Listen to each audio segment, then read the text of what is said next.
Thank you. And order. Welcome to Energy, Security and Net Zero Committee. Yes, our fifth or sixth sessions on infrastructure, markets and institutional governance. We are got two panels today, both of three. And without further ado, I'll get the first panel to introduce themselves. Starting my left, name, rank and serial number, please.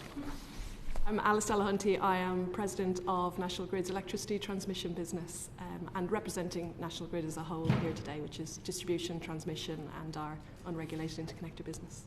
Excellent, thank you for being here. Good afternoon everyone, my name is Phil Jones. My job is the Chief Executive of Northern Power Grid, also one of the distribution companies. I also chair the ENA, so today I'm here representing the distribution companies. Excellent as well. Hello, I'm Christianna Logan, the Director of Customers and Stakeholders at SSEN Transmission. We're the transmission network owner and operator in the north of Scotland and part of the SSE group. Thank you. I was in the Lochcarnon Power Station in South Uist just a few weeks ago. Yeah, very interesting as well. Thank you. Okay, what is your assessment of the progress to date on connections reform? Who wants to grasp that first? Like looking at each other to start with, but I'm happy to lead us in. It's an industry-wide question, as I'm sure you're aware, but there's a D and a T side of it. But most of what I say will apply to both. I think, in a nutshell, there's been I would say, having been around the sector a long time, a remarkable amount of progress in a relatively short amount of time. But equally, it's also obvious more will be needed. In terms of reform. So in terms of the reforms that we've really seen bite, they effectively started about a year ago. And our colleagues, it's difficult to be precise about exactly how that will play out because we're dealing with potential connectees. But the serious assessment that's been made by the energy networks companies suggests that inside that year about 140 gigawatts has been advanced in one way, shape or form, either by the amnesties that have been had or changing the way that we're assessing connections and giving distribution companies more latitude to operate. We call it technical limits, but it basically means giving the distribution companies the latitude to manage the boundary at the T&D interface. So that, if you'd have told me any time in the 20 or 30 years I've been doing this, you'll see all that change in a year, I'd say that's going some too. Okay. So that's impressive. The reality is, though, almost the same amount of new capacity has entered the queue, mostly in transmission, in the last 6 months. So we've made progress in 12 and seen quite a lot, almost the same amount advance at the back. So in other words, it's clear that there's so much more in that queue than we're ever going to need. It's about 600. Alice will be better than me on the numbers on this, but there's multiples of what we'll need in 2050 in the queue today. So the idea that we've got to connect the whole queue is a misconception, but the idea that we've got to do something serious about it is obviously very real. So I think it's moved very quickly with government, Ofgem and industry support, but a lot more is needed. Alice, with the numbers, can you tell us what these numbers are? Where are we? So in terms of pure numbers, we operate a system today that is about 60 gigawatts. We have a queue that will probably approach 600 towards the end of the year. So we are seeing, on average, a gigawatt a day joining the queue. Okay. Yeah, so it's really extraordinary. And it might be worth saying, what's the root of that? And we think there are three interacting issues. One is it's really low barriers to entry. And that's a change because when you were talking about building nuclear power stations or coal or offshore wind, you had this natural high barrier to entry associated with the capital and the technology. Yeah.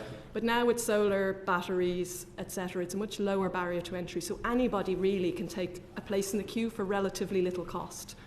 Once they're in, there's very little to manage them out again. So if their project stalls, they don't get planning permission, they don't get through financial investment, they still hold that place in the queue. You professionally, I mean, I'm not saying to name names then, but say if yourself and a colleague are sitting at your work and you're experienced and you know, can you roughly guess who's zombies in the queue and who are not?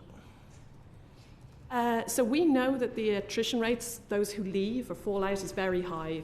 It's approaching well over half of the queue. Right. Okay. So we know it's very high, and we can make assessments on where we think there's actually land, where planning is likely to happen. But it is really important that we as the networks company, our obligation is to connect anyone who wants to connect when they're ready to connect, and we need to stay agnostic to the technology, and it's not right that we should be making that assessment. Yeah, I'm just saying, but when you have a feel of what people are not going to go anywhere, who's going to be on the attrition queue?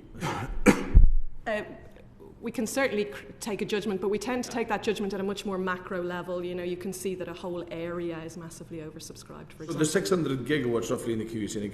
How many gigawatts, just for the record, are we requiring, just to be clear? So we know that there's going to be increased electrification, that's agreed with. 60 gigawatts now, what do you think you're going to need to build? So I know you have the system operator afterwards who own the future energy scenarios, and they will be very clear on their numbers, which they iterate each year as they republish. But we expect demand to about double. So therefore, having 5-6 times what's needed it's many multitudes of what's needed. Christianna, Logan, do you have a view on what you're thinking of queues and the reforms and connections as well? You must do. Absolutely. I would very much agree with what Phil said about good progress being made over the last 12 months or so, with the focus and the concerted effort by a collaborative approach from industry and the regulator, and with the action plan from government, which was very welcome. We've made huge progress on things that I know have been raised at this committee before, around issues like projects in the queue that aren't removed if they're not hitting milestones to progress. Those milestones are now being brought into place. And also the issue about more conservative assumptions being made in terms of assessing how much can connect to the existing system. There's good progress being made, and as at the end of the summer, towards the autumn, we should start to see updates to connection offers off the back of that work, which is excellent. I would still agree, though, that further action is required because of the scale of this oversubscription. What would your plans for the further action? I would suggest that we would recommend to government to take bold action in increasing the thresholds for allocation of capacity within that connections queue. That means that, going back to Alice's point, that you would want some form of higher bar of financial. I'm seeing nodding around, expanding what I'm... It could be financial, it could also be requirements, as mentioned, in terms of having confirmation of access to land, potentially in future milestones around getting planning consents, because those are things that increase the certainty of the developments that are going to proceed. And with that, we'd be able to make a much more strategic investment decision, the same as we've been able to do through the development of strategic network plans at the top level of the system. We could start to apply that at a more local level if we have that better confidence in what's progressing. Okay. I'll leave that there at the moment. Barry Gardner. Thanks, Chair. One of the things that's most likely to kibosh all of our plans is constraints in the supply chain, and looking at the stuff you need to roll out transmission. So what I'm seeking to get from you this afternoon is perhaps the sort of recommendations that we might be making to government about how we could develop more strategic coordination over those supply chains. Other countries have done that, as I'm sure you're aware. And so I've waited a long time to say this. Madam President, can I maybe start with you? Of course. You're absolutely right, and we're not the only country with very ambitious decarbonisation plans, so it's true that there's a crunch in the supply chain. And when we speak to the supply chain, they are really clear with us that what they need is certainty and commitment. And with certainty and commitment, they will build up the capacity, they will open new factories, they will train new people. And what you saw last year with the introduction of the Accelerated Strategic Transmission Infrastructure ASTI regime with the regulator is that for those projects, it's really allowed us to give the supply chain that certainty and that commitment over the long term. So we have let high voltage direct current equipment tenders, we have created strategic enterprises with multiple supply chain parties that because they've got that long-term commitment and they're coming in with us to deliver that. So what will be key in the next stage is expanding that to the challenge more holistically.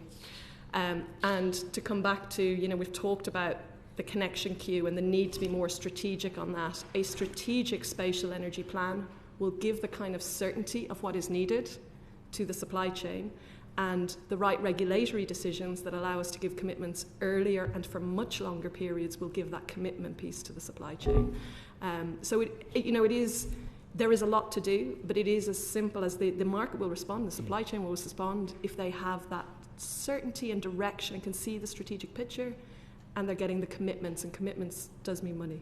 I want to take you briefly down a rabbit hole, and that is... Beware of Barry's rabbit holes, by the way. Perhaps an unfair question, because we don't know either. And that is, who's going to be responsible for delivering this strategic spatial plan? We believe that is a key role for the, and now they will be called the NESO, the National Energy System Operator. Will it be the NESO? Is responsible for delivering it? I thought the NESO was only going to be giving guidance and advice. So who's actually going to be responsible? Do you want to jump in? I was just going to... I listened carefully to your question, but when you say deliver, I don't think you mean put the plan on the table and say, there it is. I think you mean... Delivery. Get it done. It won't. That won't be them. Yes. No. I think they would... Will it be? That's what... I don't know. I don't think the committee knows, but I'd be interested to know who you feel it ought to be. Should it be a minister? Should it be some sort of arm's length body, some sort of... In other words, have government or Ofgem said clearly to you guys? Yes. Have you any ideas about who you think it ought to be, or who you think anybody thinks it ought to? Has anybody told you who? I did say it was a rabbit hole. Yeah, it was. No, I'm in the rabbit hole with you. Understand the question. I think it presupposes that there will be one body. Your question about if you, as you think of the question as it's formulated, in which case I think if you are going to say there is a body, only one who's you'd have to find your way all the way back to government. Now that doesn't mean I think that's the answer in the end. Would they deliver it, or how would they deliver it? Well, they've got a set of operators like us who own duties to develop our networks efficiently and in a coordinated fashion, and keep the lights on and do all those things. It's a good democratic answer, which I favour too. So let's leave it there, Chair. I think I'm on an upward trajectory with that one, so I'll leave it. It's always good when progress is made. Indeed. Let me go back to this idea of recommendations that we might make about the way in which the government can more strategically cope with potential supply chain constraints.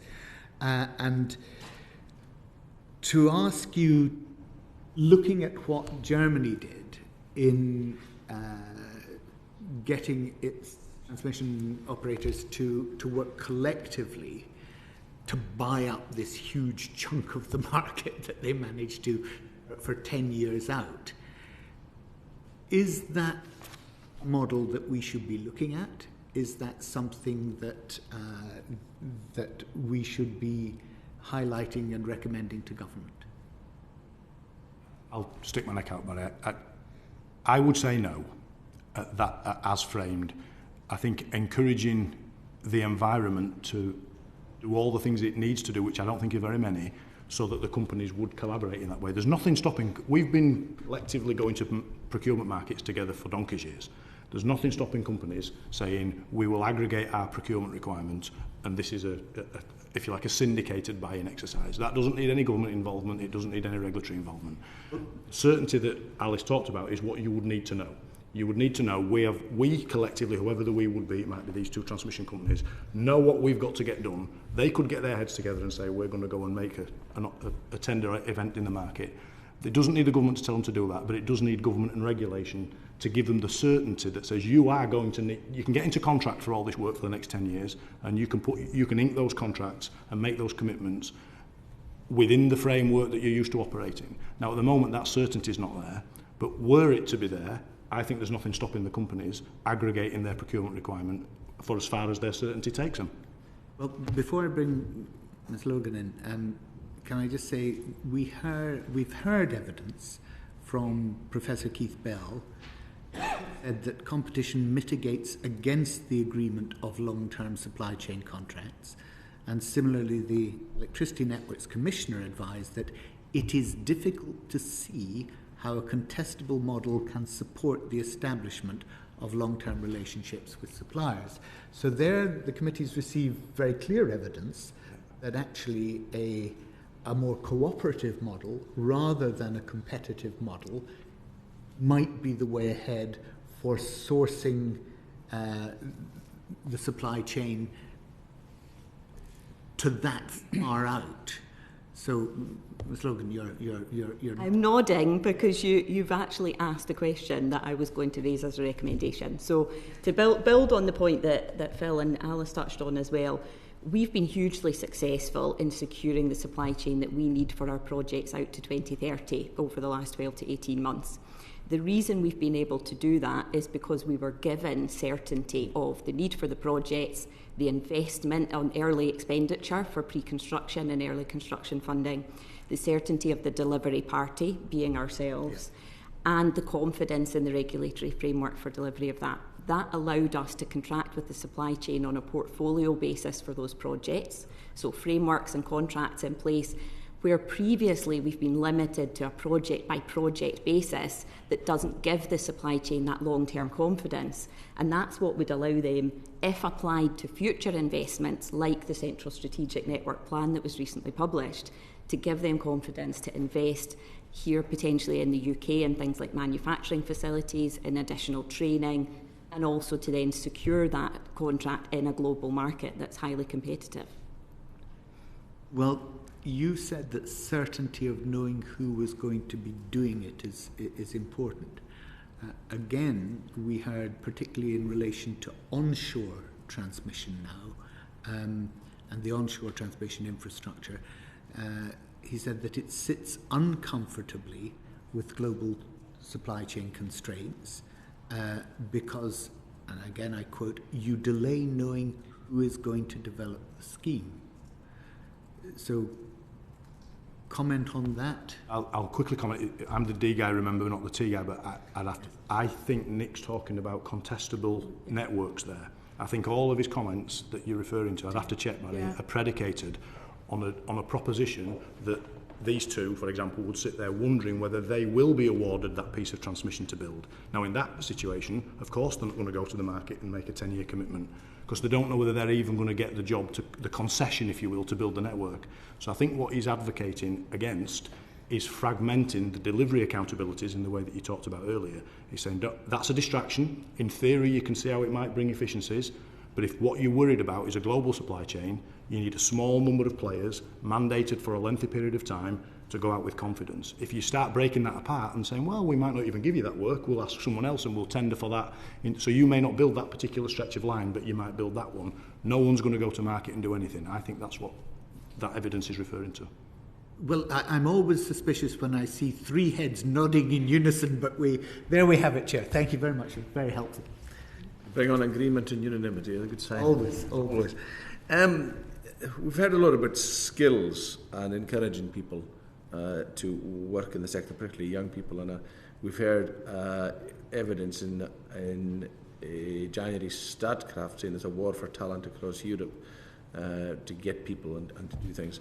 How can we best encourage that? I do know that when I was at Lough, some local apprentices were mentioned, and I did last time I was on the airplane leaving Glasgow Airport. One of them was on after doing the first 6 weeks, so you were following through SSE on that. But is that a problem for you? I mean, I'm just thinking locally at home, it shouldn't be that difficult to get young people if you want them in numbers, but we're working very hard to bring the young people through, and we have excellent programmes in place with things like smart STEM programmes with schools, increased numbers of apprentices coming through across the whole industry. The big challenge that we have is in having experienced as well as qualified people, especially engineers, particularly system engineers, that are electrical engineers, and also in the planning side of things as well, both for ourselves and for planning authorities. Local authority planning, real challenge for them to get qualified planners at the moment. I think our recommendation on that, because I know you've the skills plan to pull together as well, would be to look at how, again, the long-term certainty can encourage more investment in things like training, but also development of new higher and further education courses, because there probably aren't enough of those at the moment focused on these specialist areas that are going to be so important for delivering on our targets. I mean, is government strategic enough? And Christianna, I can detect your Scottish accent. I think from Alice Delahunty, I can detect an Irish accent as well. I mean, is government in those two jurisdictions, could it, and of course the UK as well, could it be more strategic in developing a skills pipeline that's needed to meet these challenges that we're having going forward. Alice, give us an Irish perspective if you can. I know you're working in the UK now, but the talent challenge is very real, because we're seeing this demand and growth at a time when people are retiring and leaving, and there's competition across sectors. So it is very real, and as Christianna said, some of these roles, they really take a long time to train for. 5-year degrees or long apprenticeships, they're very specialist skills. So you need that lead time into it. We think we'd really welcome a net zero skills report that talked about where the skills gaps are and the progress we're making against it. We do think we need to go earlier back, look at career guidance at all ages, a curriculum review, and look at more flexibility in the apprenticeship levy. And you have asked me for my personal Irish experience. I mean, really one of the differences is that we don't specialise until much later. In Ireland? In Ireland, yes. Yeah. And that is... Is that good or bad? What it means, and this is where the careers advice piece comes in, and what it means is that you are generally much older when you have to make the choice that precludes you from engineering or from STEM subjects. So in the UK, that choice is made earlier, and that's why we need to advise people earlier. Roughly ages you're talking about?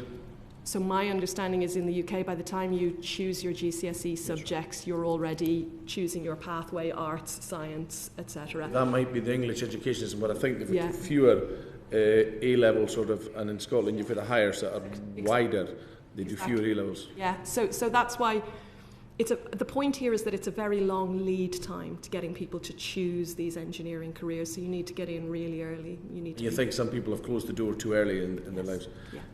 Christianna, I'll come back to Phil on that, because just your perspective around that area and being strategic about it. I think across all regions and all governments there is definitely... Probably across Europe. But here in the UK, to address our challenge particularly, I think all governments should be focused on how to make sure that these skills are being planned strategically against the expectations and the requirements of the net zero transition.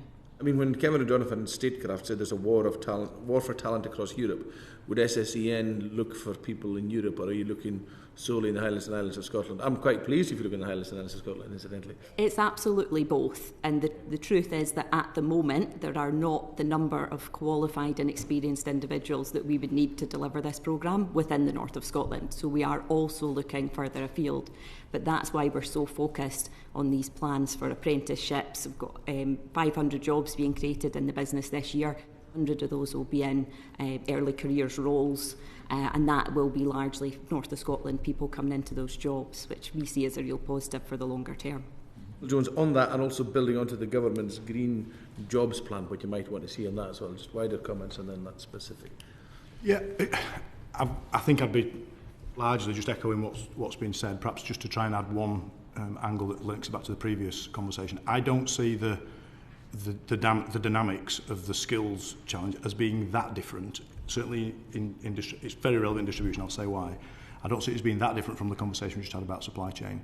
A big part of that is the certainty that can be given, and I'll say why I mean that. In distribution, for example, I always like to remind people in this sort of conversation, we're labour intensive, capital intensive, compared to what's sitting either side of me. If you tell me you're going to spend £1 million, £10 million on a distribution scheme, I'll probably say maybe 50-60% of that will be labour costs on a distribution activity, because it's closer to the action. There's more human. I'm involved in per pound spent, if you will. So a lot of that's lower tech activity.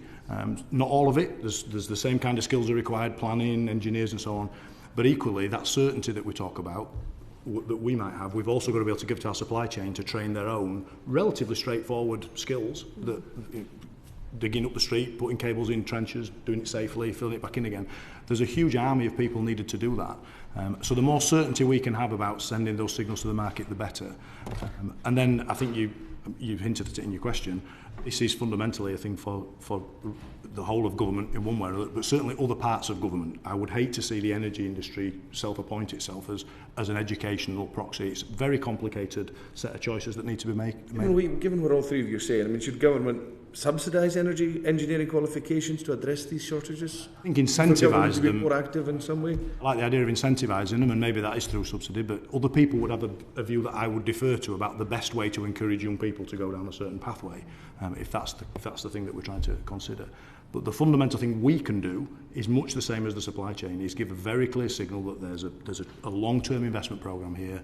Our contractors can see the value in setting up a training school, hiring more people who are going to be unproductive for quite a period of time. Those are the fundamentals. If the market signals are there, the market will respond. I think it's no different for materials as it is for labour if the signals are there. I mean, Christianna, there's free higher education in Scotland. Does that make a difference, do you think, in this area? I think it's less to do with how the education's funded and more the availability of the right courses. In Scotland at the moment, there's only one course that actually trains town planners to be able to do that role. Dundee, I think, is that right? I believe it might be, but I would have to check and come back to you on that. But that is a challenge. If there's only one higher education institution that's training these people, that is not going to output enough people. Four at one stage about 20 to 40 years ago. I didn't know that. Yeah, I remember when I was in Strathclyde, there were friends doing town planning at the time, yeah. So definitely we need to bring that back into focus and make sure that that is a real area that these institutions are looking to invest in. And as Phil says, given the confidence that these roles will be there when these graduates come out, is what's going to encourage those institutions to do that. Alice, a quick for you as well? Yeah, so one thing we think would help would be reform of the apprenticeship levy, because that's actually very attractive, but it could be more flexible in diverting it to business needs. And we've created 3 new apprentice frameworks in the last couple of years, one on cyber, one on digital, one on HVDC equipment. So, because they're real emerging needs for us as a business, and we need the apprenticeships to reflect that. So we think there's scope to reform the apprenticeship levy. Just before I hand over to Mark Garnier, just on the materials and around the area that our colleague Barry Gardner was talking about on sort of supply chains and manufacturing, it's been put to me that energy companies who are waiting for cabling and whatever should maybe think of spin-off arms, because they know there's a pipeline of work coming, and to start doing some of that themselves rather than waiting on third parties in other places. Has there been any thought that you know of to do anything like that? Speaking for National Grid, we are a regulated business, and we have a big challenge ahead of us, and we want to stay really focused on our core skills and delivering the network and infrastructure that we need to, and keeping the lights on and all the core job we do. And I think haven't made the manufacture of cables particularly attractive, I'm guessing. No, I think that what we discussed in terms of certainty and commitment to those for whom it is their core skill is the place to focus our effort. Yeah. Angus, if I may, I would remind colleagues that the early years of privatisation are littered with tombstones of companies in our sector who thought they could do things that they hadn't done before, and they were better in the market. Okay. It's generally a good way of getting into trouble, in history would tell you. Stick to your specialisation. What are you good at? Christianna? What I would say is that we already have a sight of organisations, established original equipment manufacturers on things like cable, who are interested in setting up facilities here in the UK, if we can give them that confidence of the long-term programme and the specific contracts to underpin those investments. So I don't see a need for us as network companies, as Alice said, where our expertise sits within developing and delivering the networks, as long as we can attract these experts to deliver the cable and try and get that inward investment here in the UK. Thank you. Something you've said has raised the interest of Vicky Ford. Vicky. Alice, just could I possibly go back to you to be more specific on what you've just said about reform of the apprenticeship levy? Yes. Because A, that's a recommendation that this committee could pick up on in our report, but B, if you just say we want the apprenticeship levy to be reformed and it's not clear exactly what we mean, then you get into this whole argument that there's a concern that some people, when they ask to reform the apprenticeship levy, they want to spread the money and dumb down the qualifications. I don't think that's what you suggested. I think you suggested to use the apprenticeship levy for more tailored courses, bespoke courses. Could you just give us a bit more clarity so that we could be very specific in our wording of any recommendation? Yes, and I'd be more than happy to follow up specifically afterwards. Maybe put something in writing, but if you could just say now a bit more what you mean. Just we believe there is scope for some more flexibility around using the levy to more directly address business needs. So it's simply that, and as I said, a follow-up, but just that the restrictions around it at present might be lagging slightly how quickly the industry without dumbing down the quality of the courses. I mean, it's certainly not in our interest to dumb down courses, the complete opposite. Yeah. Mark Downey, thank you. Thank you. Phil, can I perhaps address my questions to you in particular?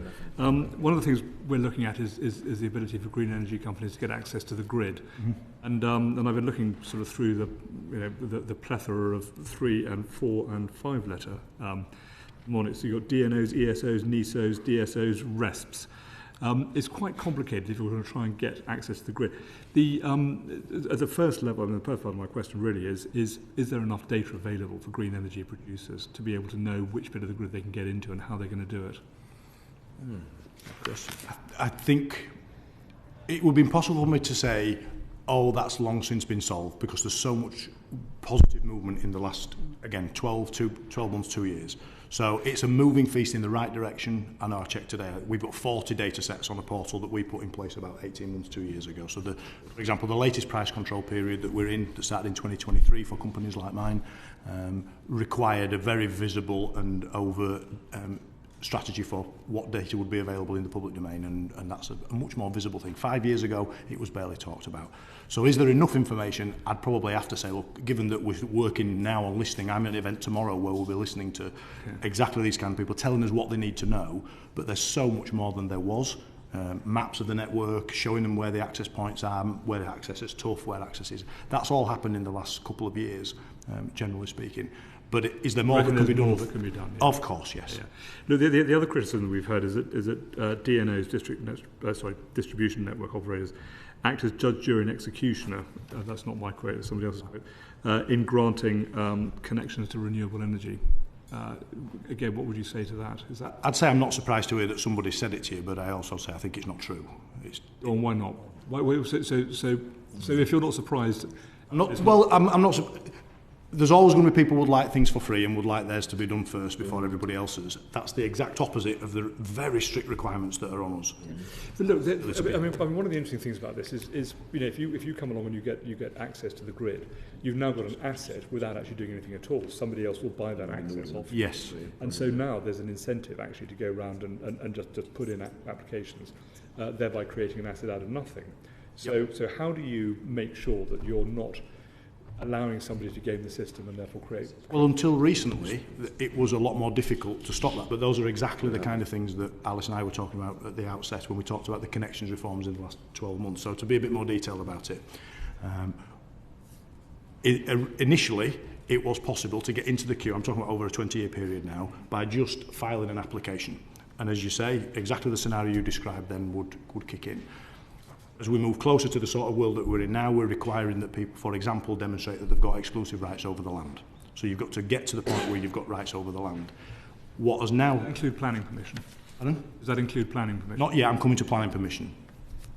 You could move that bar to have applied for planning permission, you could move it to have secured it, but whether or not the application is contingent on having it, what will be clear is that, and Christianna said as much, when you have the connection offer, it'll be predicated on you hitting certain milestones, and those milestones would include securing planning permission. So if, let's say, 3, 4, 5 years have passed and you've still not got planning permission, we're now in a situation of being able to, of having had the backing to move people out of the queue because they're not ready to move. So that sometimes, I think it might have been mentioned, but people talk about it a bit unkindly as zombie projects, the projects that are just not going anywhere. Who would say such a thing? I think someone might have said them earlier. Yeah, but even then, it doesn't necessarily completely do it. I mean, if you look at, say, property developers, for example. Yeah. So if I'm a property developer, I can go along and I can have a deal with a farmer, where I can do a transaction with him. He's got agricultural land, £10,000 an acre.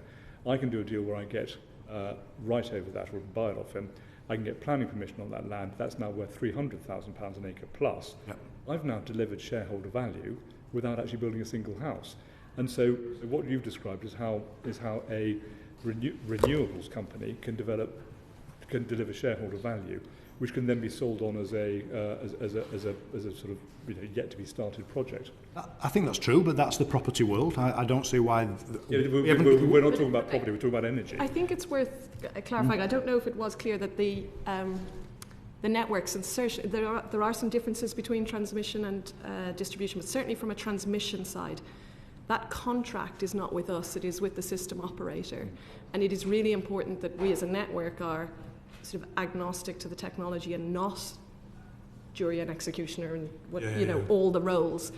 And so therefore it is really important that we work with the ESO, the regulator and the government to get this next set of reforms in so that that market is functioning effectively and is functioning in the interests of consumers and the journey to net zero, and not simply as you're describing, that sort of book game. Well, look, it's interesting you make that point about the visibility of who's coming onto the grid, because again, that's also quite important. Because if you're in charge of sort of selling this stuff out and distributing it around an area, you need to be confident that you're getting the right type of energy. And if you suddenly find yourself with 100% of renewables and you've got a nice cloudy still day, then you're in trouble.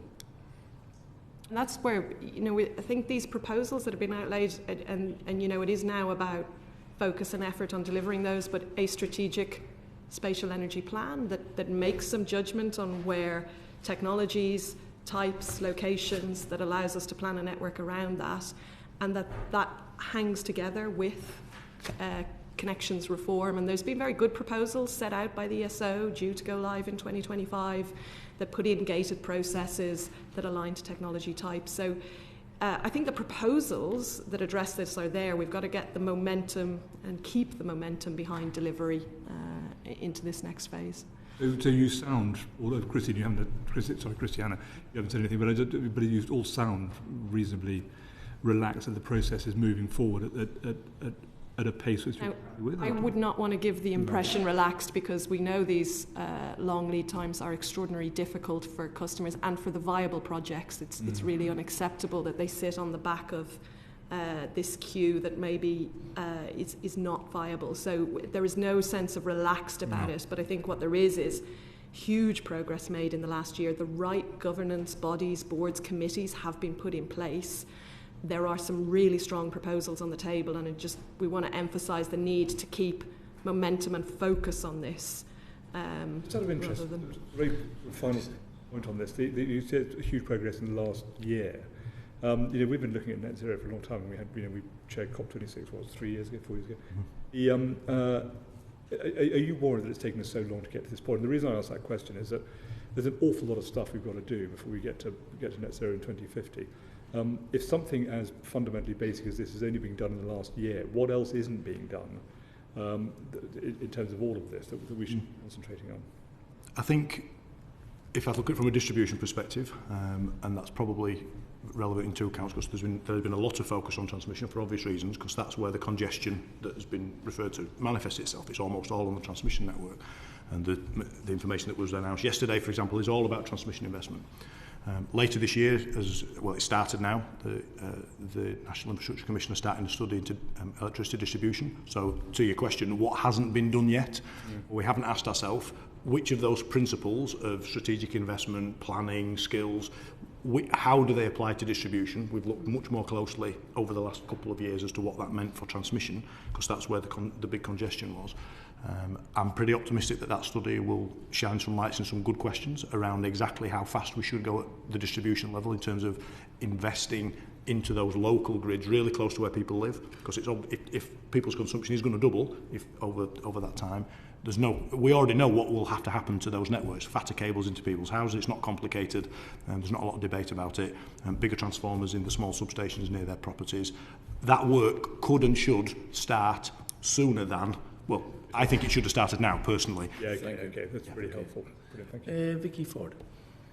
Thank you. I want to talk about community benefits, because one recurring theme we've had in this inquiry is the need to make sure that individuals, communities who live near electricity network and generation infrastructure feel the benefits.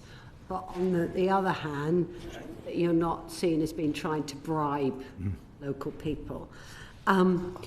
We've heard arguments that the government should legislate to make community benefits a material planning consideration, because at the moment the planners can't take into account what the benefits are.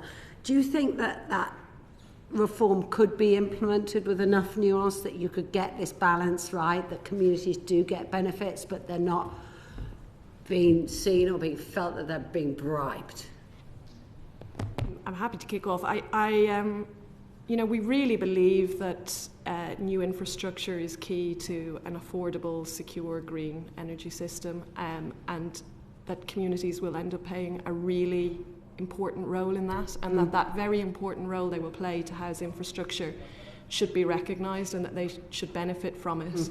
And therefore really welcomed the government's consultation, because what we think is really key is consistency and transparency, and consistency of application, and that allows more transparent upfront conversations earlier about how we move forward. I don't think we particularly feel it has to be legislated through the planning system, because it is more about the transparency and the consistency and finding the right balance. And yes, I think through the consultation process and the proposals that are being made, we should be able to find that balance. But you see, if you had two identical communities with two identical offers, and one of them has got community benefits that feel great and the other one doesn't, and the planners can't take that into consideration in making a decision about, can't by law take that into consideration in deciding either or, then that seems to be an issue.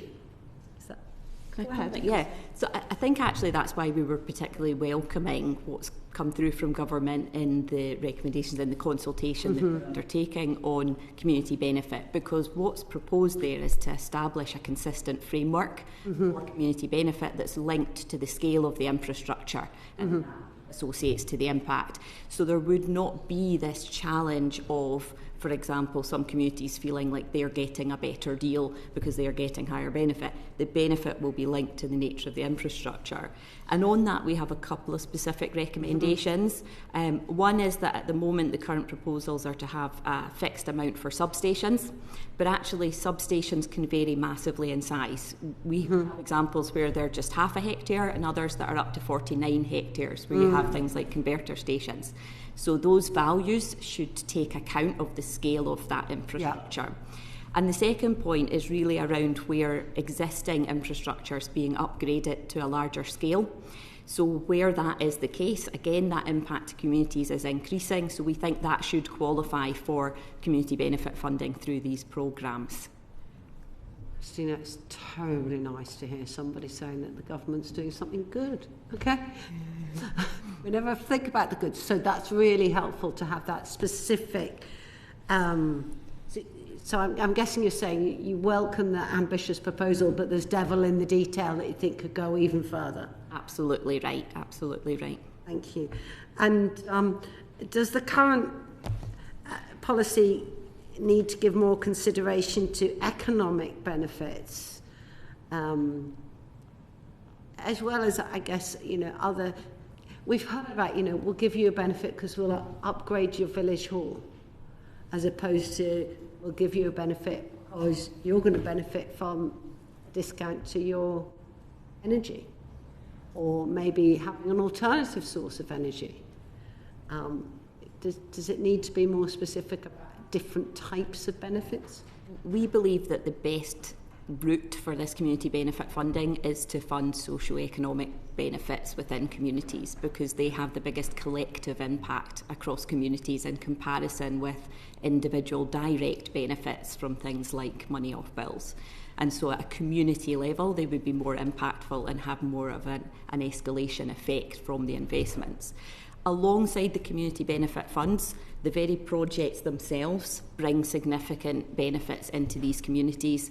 We're going to be bringing a huge number of jobs. Our North of Scotland investment programme to 2030 is going to create 20,000 jobs, 9,000 of those in Scotland across us and our supply chain. So that's a huge benefit. We've also committed to providing a 10% net gain in biodiversity, which again will benefit locally. And we've committed to investment in properties, 200 properties in the network area that at the end of the construction will be able to be adopted for use within local communities.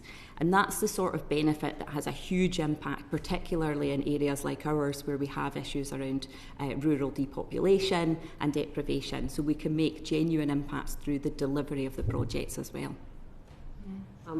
Do either of the others? I mean, we are in agreement. We think there is scope to go further on the socio-economic, holistic approaches for these communities. So whether that's investing in skills, investing in decarbonisation of their area, investing in their buildings to bring down their energy bills more holistically, or green and wildlife. So we think that wider socio-economic benefit is where you create the multiplier effect, and that there is scope to be more holistic and deeper about that.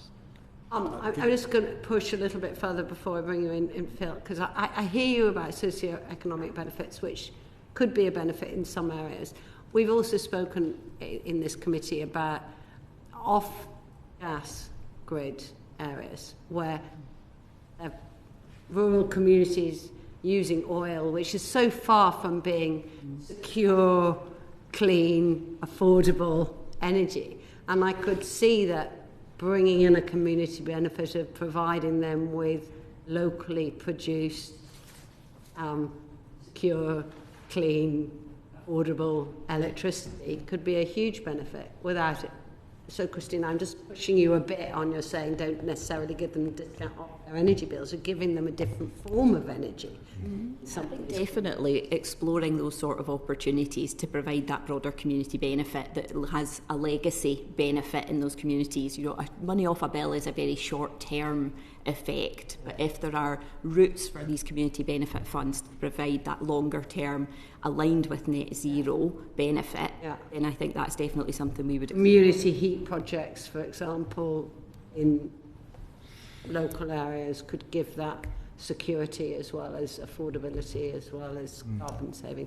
Phil, do you want to... I think briefly, and mindful of time, I'm surprised I've come this far into this session without pointing this out, but the rule of thumb always to have in mind is, with no disrespect to my colleagues here, transmission is large and lumpy and distribution is little and often.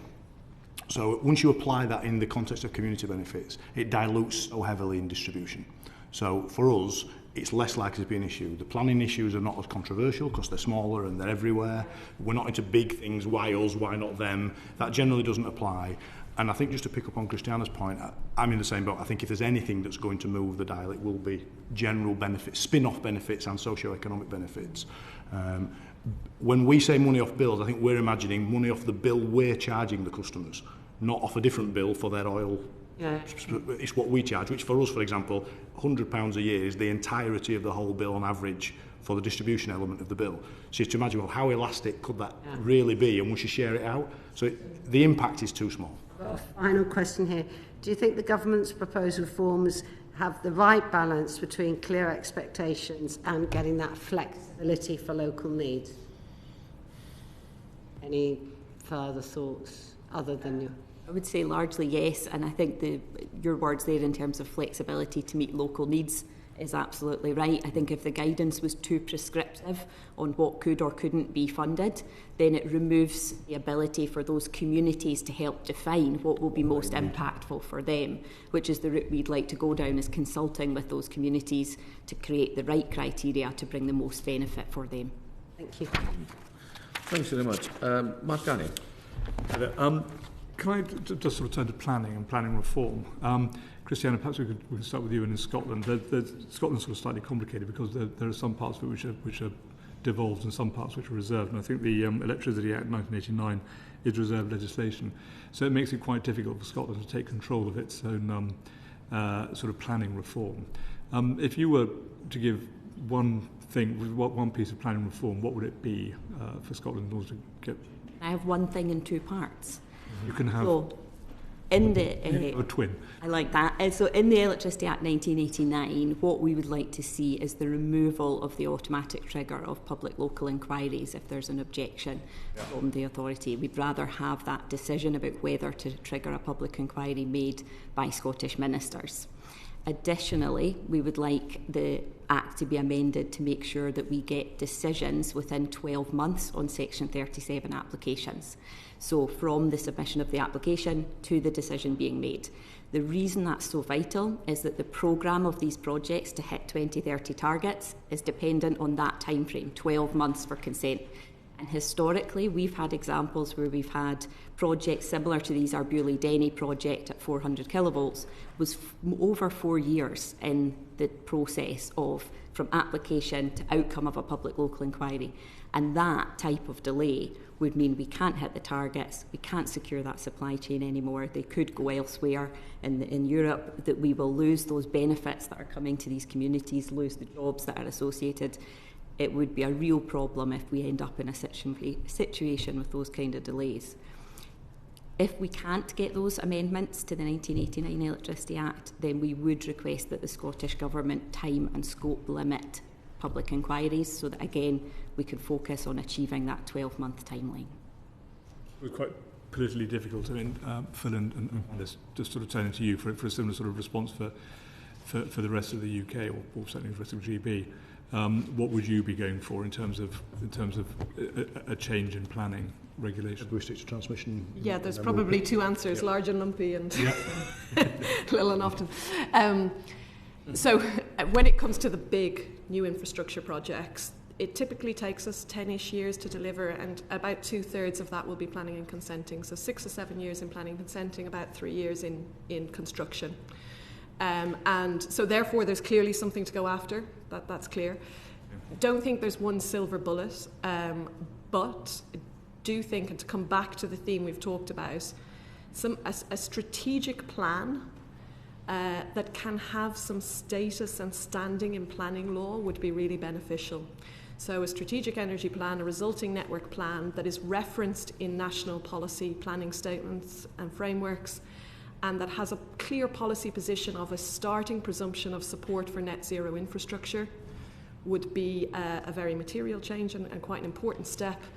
And secondly, I mean, this is a theme we've come back to, but it shouldn't be underplayed. It is really important that the planning authorities, government bodies, statutory consultees are sufficiently resourced and have the capability to get through the workload. Yeah, okay. There's one other thing which I was to ask, actually. On the National Infrastructure Commission made a recommendation to review the energy national policy statements every 5 years. Is that often enough? I mean, I think you could probably argue it lots of ways, but I think if you got the basis of a strategic energy plan and a network plan reflected in it, then it's unlikely you would need to be continuously reviewing it. Yeah. You wouldn't want to, because you need that certainty and continuity. Yeah. So it probably works, but there's a big prerequisite of having enough. You've got all the stuff that goes behind it to work better. Yeah, okay. And then finally, the question: is there a need to review the legislation governing land rights and planning consent for network infrastructure in England and Wales? Is that piece of legislation fit for purpose as far as you're concerned? I mean, that might be one I need to check afterwards. It's not high on my priority list. We do have the ability to acquire land for critical infrastructure. So, yeah. It's not a big issue for you. Okay, Phil, do you want to add? It is a classic example of the large and lumpy, little and often distinction. For distribution, we're very rarely involved in settling large, controversial planning disputes. It's a volume issue, so for us, and it'll come very much into focus with the work that the NIC is going to do this year on distribution, I think. So some very practical examples that we, in our early work in that area in the last few months, have thought this looks like this needs some consideration. If you think of the concept of permitted development that's allowed, we think that there's a lot of mileage in applying that concept, for example, to upgrade in a single phase line to 3-phase. All we're going to do is put an additional conductor down the middle of the same line. At the moment, that would require us to work through the planning system. If that were permitted development, then lots of the upgrades to the kind of villages that you talked about, Vicky, where they need to be put on the grid or they need to be upgraded, would be straightforward. If we have to upgrade the size of a cable on an LV over a line down a village, again, that's planning. We could, if that were permitted development, we could do that straight away. So there are ways to reduce the burden on the planning process, which is itself struggling in terms of the volume. So there are some little and often principles there that we think are applied, and there are some issues around land rights for us in terms of getting on to look after the assets that we think could, but it's down in the detail. The fundamentals, I don't think we think are... It's basically, and it's just coming back to that example you gave where it took 10 years to deliver a project, 7 of which was planning. I mean, of that 7, I mean, I see planning going through, my local constituency the whole time, and you can see people objecting to stuff and all the rest of it. And weirdly, sounds sort of quite depressing, but more often than not, the original, but if you put in a planning application, the law's on your side. I mean, you're not going to put one in where you're not going to get it through. And then, so that'll take, 6 months. And then the other 6.5 years is just bouncing backwards and forwards between, kind of planning departments, regional planning departments, kind of the investigating, kind of challenges and all the rest of it, judicial reviews. There seems to be an awful lot of time wasting going on, and a huge amount of expense as well, by the way. And you still come to the same result. Is that a fairly fair and cynical comment, or is it a... So the phases probably chunk up slightly differently to how you described. So we do non-statutory consultation, we consult throughout, and that builds up time, and that's part of the process. Then there's 12 months of consideration, then you may end up with a judicial review. So it probably chunks out a bit differently. But yes, it is largely this iterative, drawn-out process, and that's why the government did task Nick Windsor with how do we half this. And I think the proposals that have been put forward are really important to move forward for that reason, because as you say, if we know this infrastructure is needed, if we know it's part of government targets, we know that it is part of securing an affordable, clean energy future, then we should not be endlessly debating the need, but rather finding the solutions that work for the communities. Fantastic, thank you. Can I just follow up the point Phil's made about permitted development, because that seems to be almost a no-brainer, doesn't it, in terms of upgrading? Has the sector made representations? The issue is it'll need to go through 2 departments because the DLUC department control planning, but where have you got? Has an ask been put to government? I'd have to check exactly who's said what to whom. I'll be honest, my focus on it is been in the context of the NIC piece of work that's starting this year. Okay, planning is clearly a big issue for transmission. To what extent will it apply to distribution? I think it's a discussion we're ready for it now. I would say to you, a bit like the connections issue, it hasn't been getting in the way of a march towards rolling out large investments yet.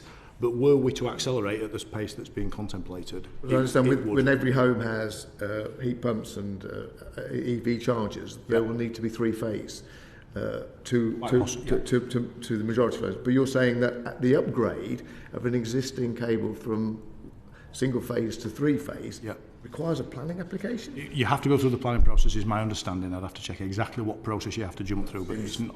It seems doesn't seem to make sense, and I'm sure I'm delighted to be agreeing with you. Yes, if you can give us evidence on that, I'm sure we can include that within our report. Okay. Final question on the infrastructure and the cabling and ploughing and undergrounding. Obviously, a lot of controversy. People looking for a referee, somebody to decide. What's your view on whether that should somebody independent looking at that? Because I always hear that underground is always a lot more expensive than building iron pylons. I mean, the first thing I want to be clear is that all of our solutions are a mix of offshore, onshore, overhead and underground. And so we're always looking to find the right balance between cost, which flows to consumers, and environmental and community impact. But we do follow the national policy statements, and they have a starting presumption of overhead line, and that is because they have done that assessment of balance, impact and cost, and thought about it, and that might be reviewed over time, but that is the guidance that we follow, and we do apply a mixture, and we do underground in particularly sensitive sites, or where it's appropriate, or where it's come out through the consultation. But it would drive enormous additional cost to consumers to do it wholesale as the starting position, and it has other downsides. Can you give us the average uplift? We hear all sorts of figures. It's 5 times the price, 10 times the price. Is there a ballpark figure? What do you mean on the bills, basically? Well, You could use 10 times as a rule of thumb. Really? It does depend on, high voltage cables have huge amounts of heat associated with them, so different ground conditions require different backfill. You are precluding the planting of trees. There's all sorts of other implications when it gets simplified that you lose in that discussion. Yeah, thank you. Yeah, that's a useful answer, thank you. Can I thank you all very much? We're just finishing just about in time. Had I not asked that last question, so apologies. Thanks to Alice Delahunty, to Phil Jones and to Christianna. Logan for coming along. We'll probably take we'll take a minute pause before we go on to the next. We'll take about a minute pause and we'll have our next panel up. But thank you all. Great to see you. The proceeding is currently suspended.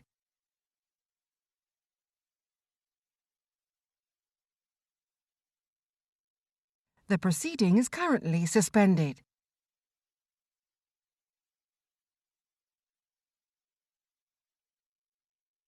The proceeding is currently suspended.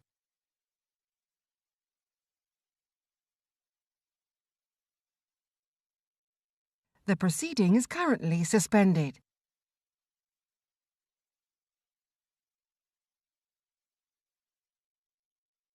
The proceeding is currently suspended.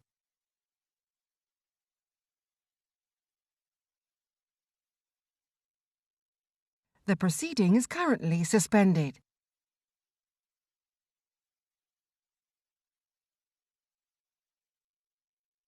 The proceeding is currently suspended.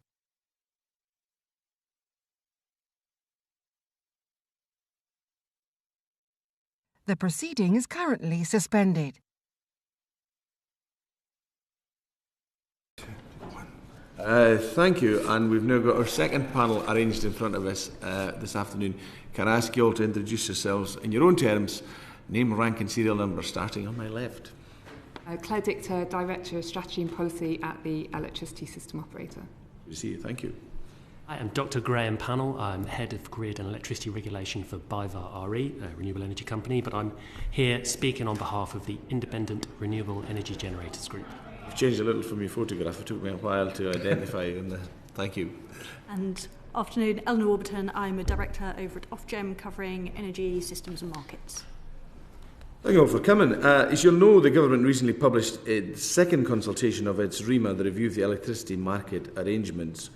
What are your views on the benefits of zonal pricing compared to alternatives under consideration?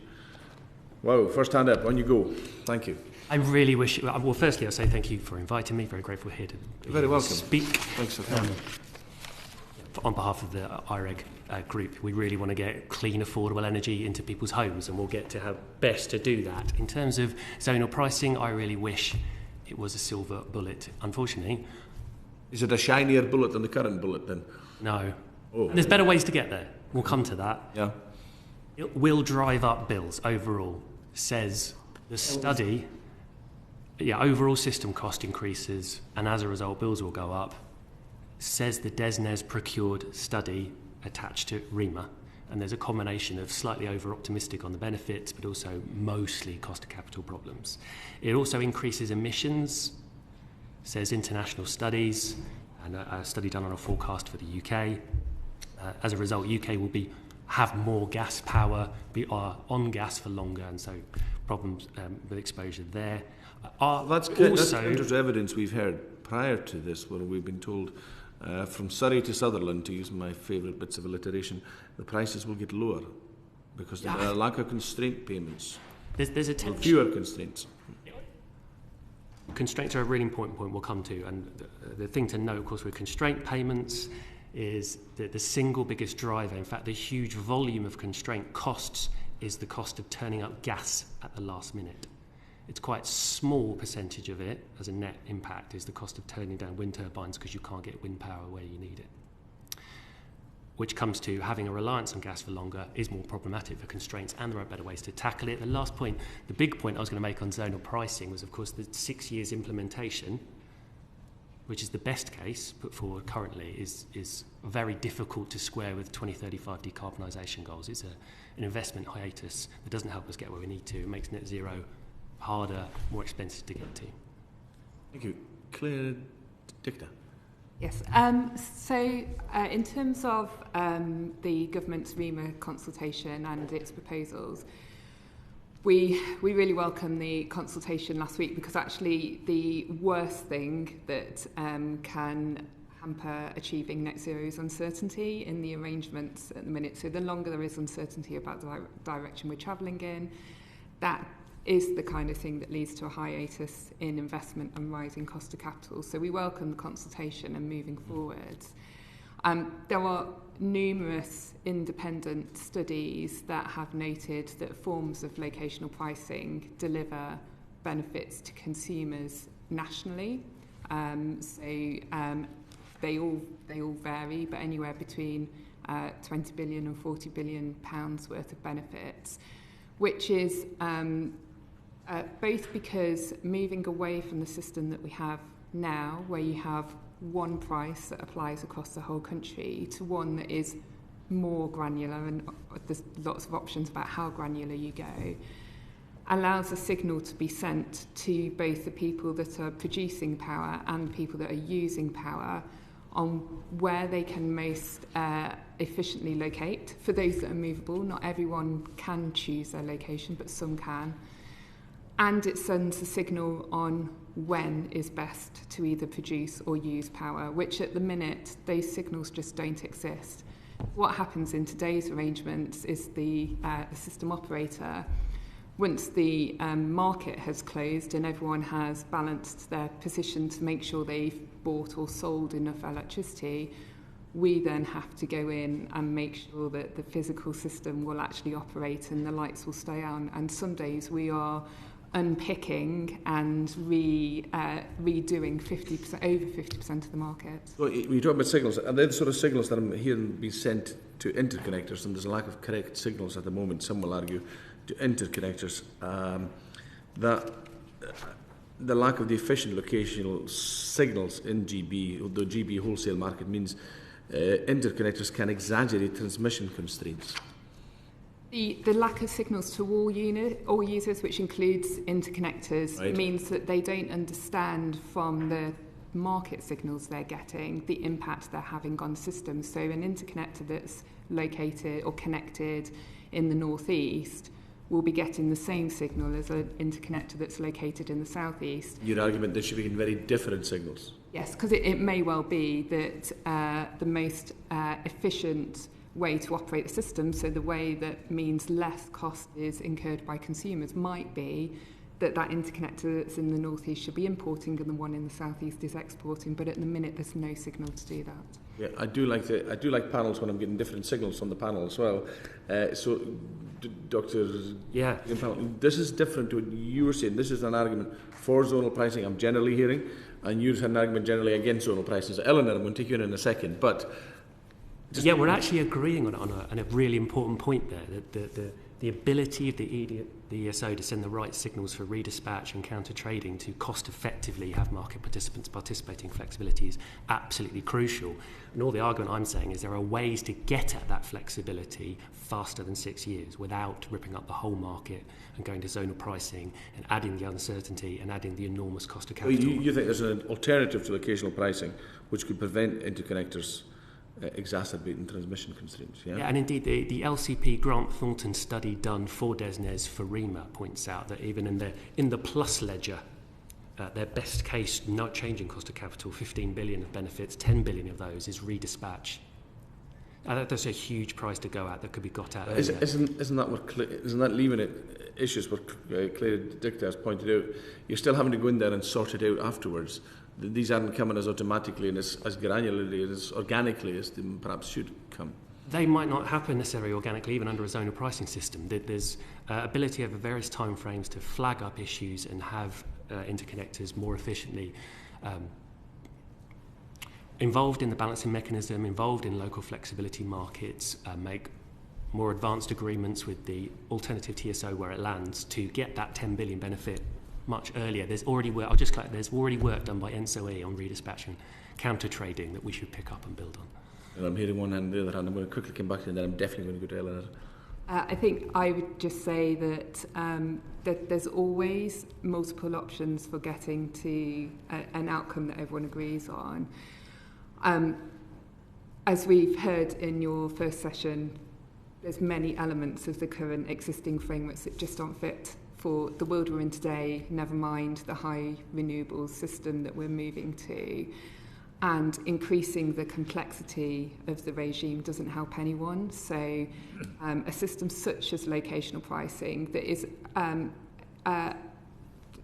difficult to implement, but most changes to the market arrangements are difficult to implement because it's so complex, but something that sends a very clear, easy to understand signal that is simple in its end application, I think, has to be taken on face value. Alan Warburton, I'm looking for you as sort of a referee almost between the two, but also was the government correct to rule out nodal pricing, do you think? An extra element for you. Okay, so I think that where there is concern... I think Graham Pannell would say yes, it was, given what he's... He would definitely say yes, it was, I would assume. So really quickly on the points just covered, I would echo the points from both actually about certainty. This is a big open question. I think everybody across industry would agree it's important to drive it forward to a conclusion so that it is clear how the sector will progress. I think it is addressing a real, very significant set of issues with the system when you look at how it's going to evolve. To solve that, you absolutely need network build, but you do also need to really look at signals. I think the point of debate here, and this is exactly where the next stage of REMA work is going to go, is going to focus, is zonal the only credible way you can send those signals, or are there any other ways you can build that back up? I don't want to prejudge that. My view on what I've seen so far is you can find other ways to send investment signals. So those are relatively static, long-run signals you can do through things like charging. I think most industry would agree there are different options there. To put it mildly, there is no consensus whether you can find a different approach to send operational signals. We need to do real thorough deep work on that to check it. But I would also say I think you are very unlikely to get the benefits without some of the downsides. Fundamentally, this is about the fact that at the moment, essentially the risk sits on the consumer if energy can't be delivered through the network. That ultimately flows through to them. And part of the question here is whether you should transfer some of that risk in real time to the generation side. I think any solution that drives really material benefits is also likely to demand some kind of risk transfer, and that's going to be challenging. A brief comment on nodal, right to rule it out or not? So the studies that I mentioned have shown that there's significant benefits to nodal pricing. I think given that the scale of transition and challenge that the industry's started zonal, in other words, zonal's a really sensible place to start, and you can take stock. Okay, thank you. Mark Garney. Thank you. Claire, there's a lot of my questions you've probably sort of answered, which are what are the advantages of locational prices and how are they going to resolve a whole lot of problems. But just sort of listening to that discourse, I was trying to sort of work out where, Graham, I saw you sort of in the back of the room when I was talking about people gaming the system, and you were nodding your head sort of quite enthusiastically. It strikes me there are going to be a number of problems that are come up with this. So the first is if you are a power generator on the edge of a zone, you can chase the spot price depending on which is going to be the best level. And I was thinking of this, there was a criticism a little bit earlier about the interconnectors. So one of the problems with interconnectors is if you've got a higher price in France than you have in the UK, you would sell electricity into France, and therefore you're effectively increasing the price in the UK because you're now getting a reduction shift. So you're importing a higher price. Are you going to get lots of problems? Claire, perhaps I can start with you. Are you going to get lots of problems like that with people trying to game the system in terms of selling to the highest price and thereby? I can see why you want that to happen. But what are the unforeseen problems that are going to come out of this?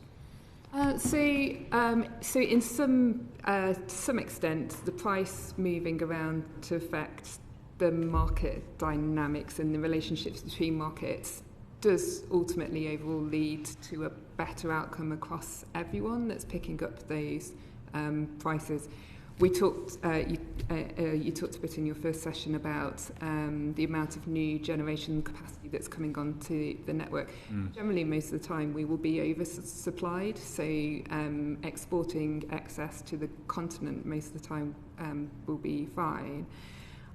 One of the benefits of zonal markets, which it is often talked about, is it doesn't introduce the risk of liquidity issues because you have a bigger market with more players in than you would if you had lots of individual zones, and that significantly reduces the opportunity for gaming because it's much more transparent than the market we have now, and there are more players within it.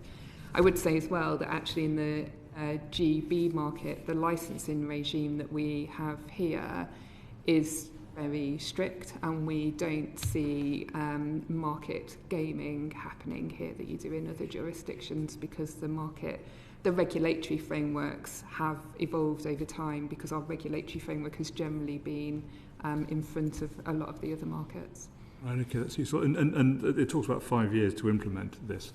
Do you think that's a reasonable amount of time for zonal pricing?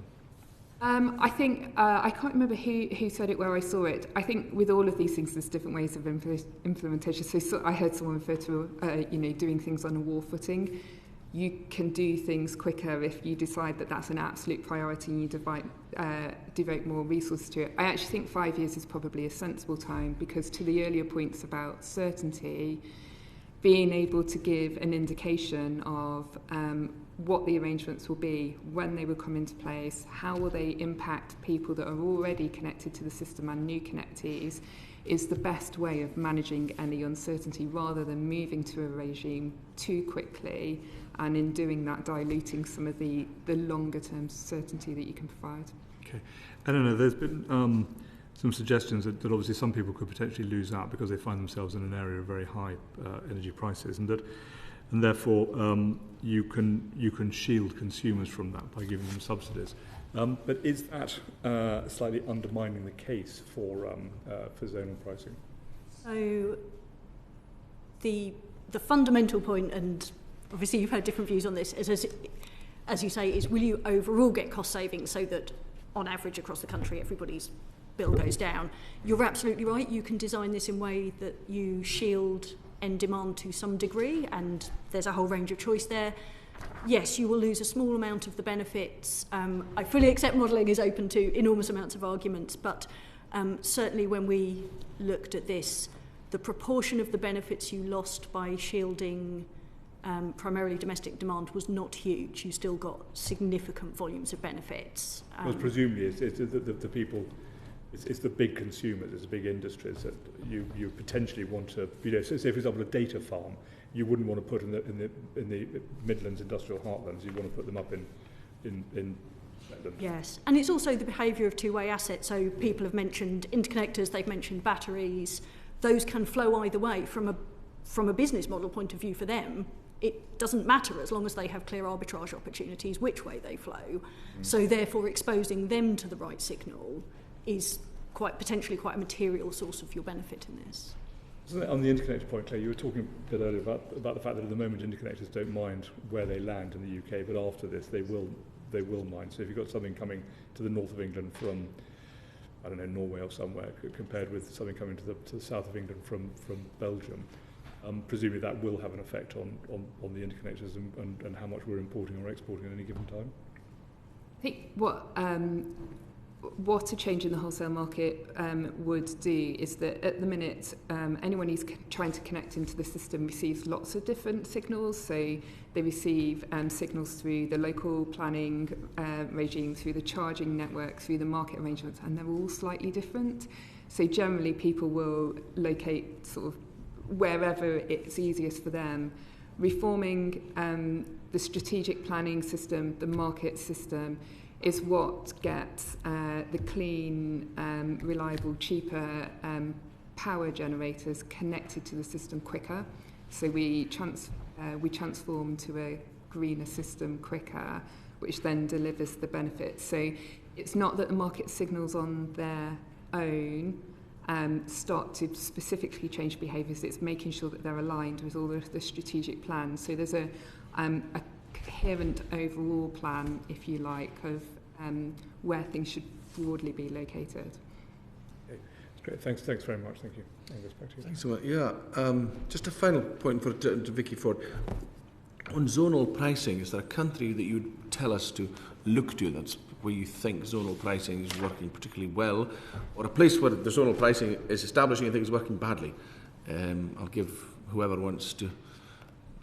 There's not a single ideal comparison. To zoom out a bit, what we're all doing here and what we probably agree on is a clean energy transition. Yeah. Is getting energy security up, is getting affordable energy into people's homes. And what we're looking at, Carbon Budget 6, is around 200 gigawatts of new renewables in the next 10 to 15 years, which is a colossal amount. So there's nowhere that we can compare to at all? Nowhere that's moved to nodal zonal pricing has tried to have that level of investment at the same time, and that's the key thing to my opening comments. You're looking at £500 billion of new investment in the electricity sector. So how might this impact investment then? Any uncertainty, the volatility in price, that risk has to be priced somewhere. It's clear you at zonal, you would price it into generation, and that would flow through to customer bills ultimately. But to go to your point about the comparators, Texas is a really interesting one.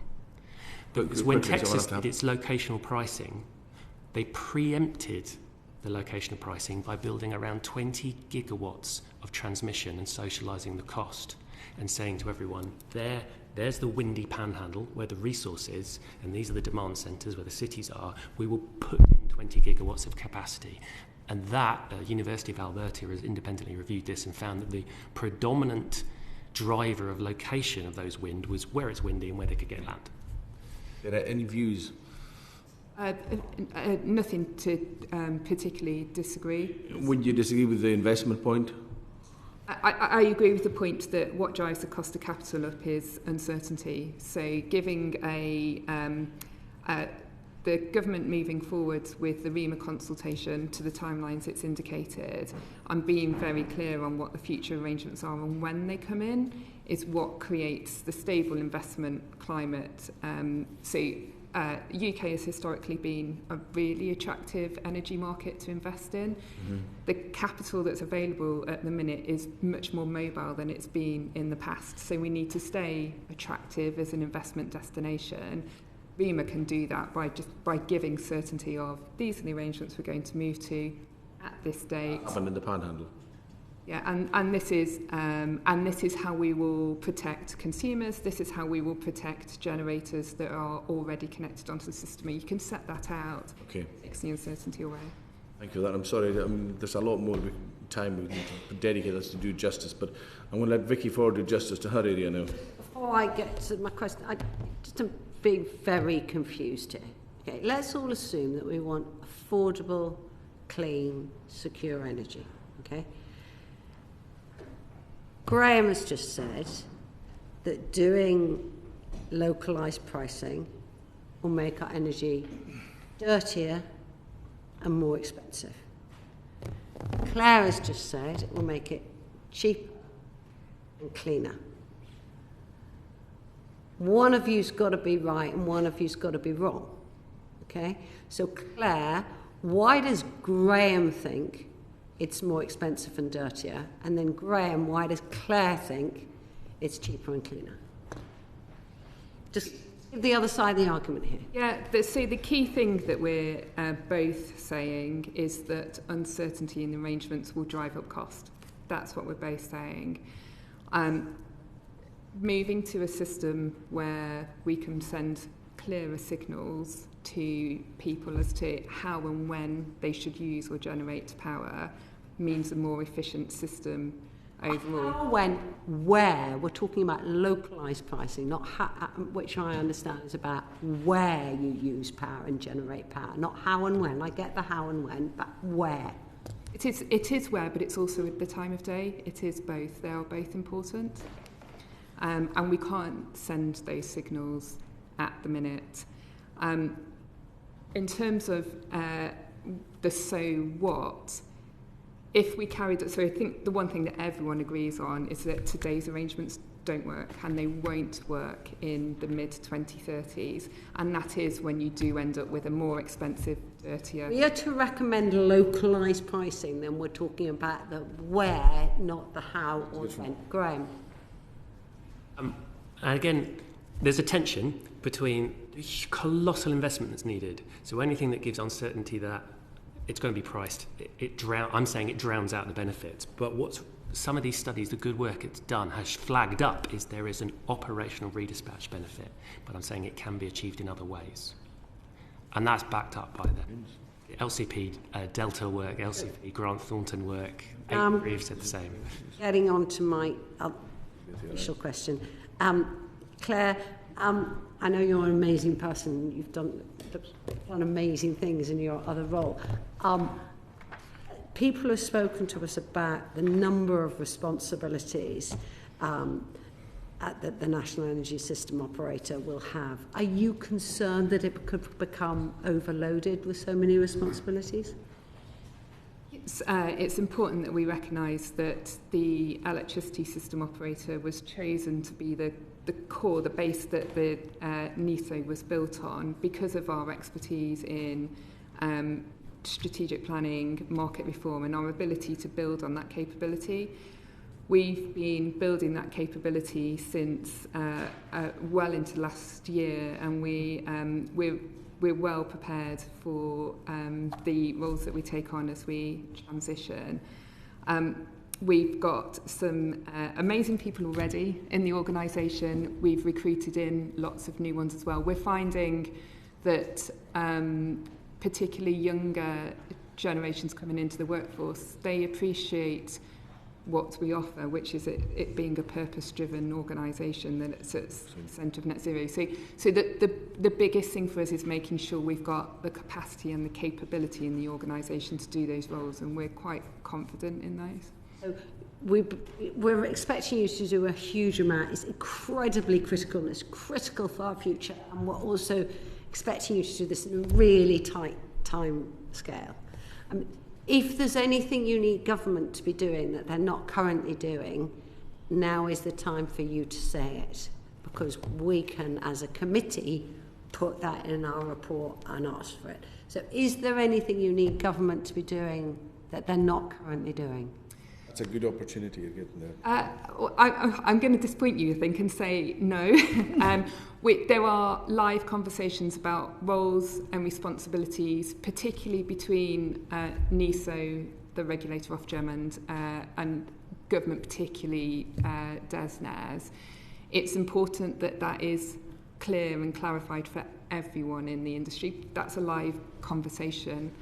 The other thing I think is that it is really important that NESO carries out roles where it can add value and doesn't do roles just because it's an easy answer. And I know that across all three parties we've been very focused on it's not a Christmas tree that you should be putting every single ball on that comes along.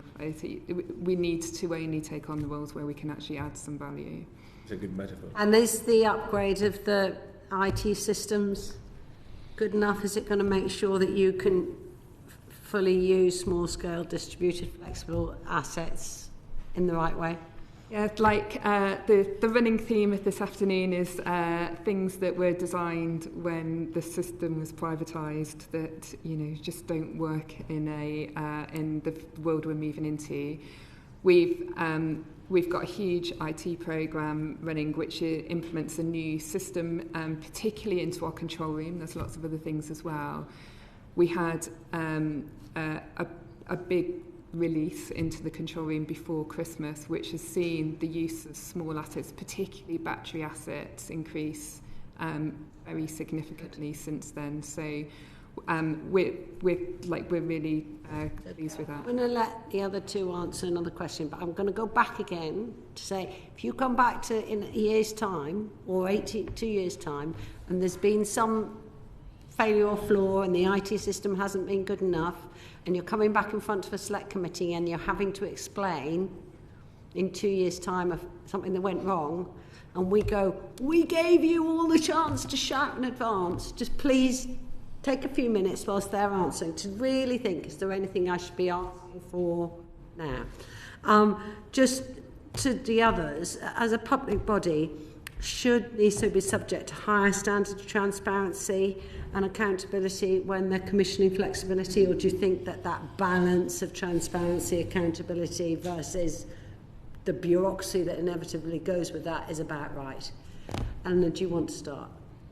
So I would say, regardless of whether or not they're a public body, the ESO is already expected to be transparent and accountable. It has obligations to essentially balance the system in the most economic way, and a very active and engaged industry that challenges it regularly and heavily on whether it's doing that and raises the sort of issues you're flagging. From a regulatory side, I recognise the updates Claire's just talking about, and we've seen a lot of engagement with industry around those. We fully expect that will continue over the coming year, but promising to hear that battery uptake is being better enabled now that the IT systems are being rolled out to back it up. Graham? Our system users have been crying out for a proper systems architect for years, so it would be backwards of me to throw problems at this. This is what we've been asking for, is a proper independent body to look after the whole system. So full power there. I think the concern, I mean, ESO growing from roughly 400, adding another 800 or so this year, which is a huge growth, and if anyone thinks there won't be teething problems, that would be a surprise. I'm kind about that.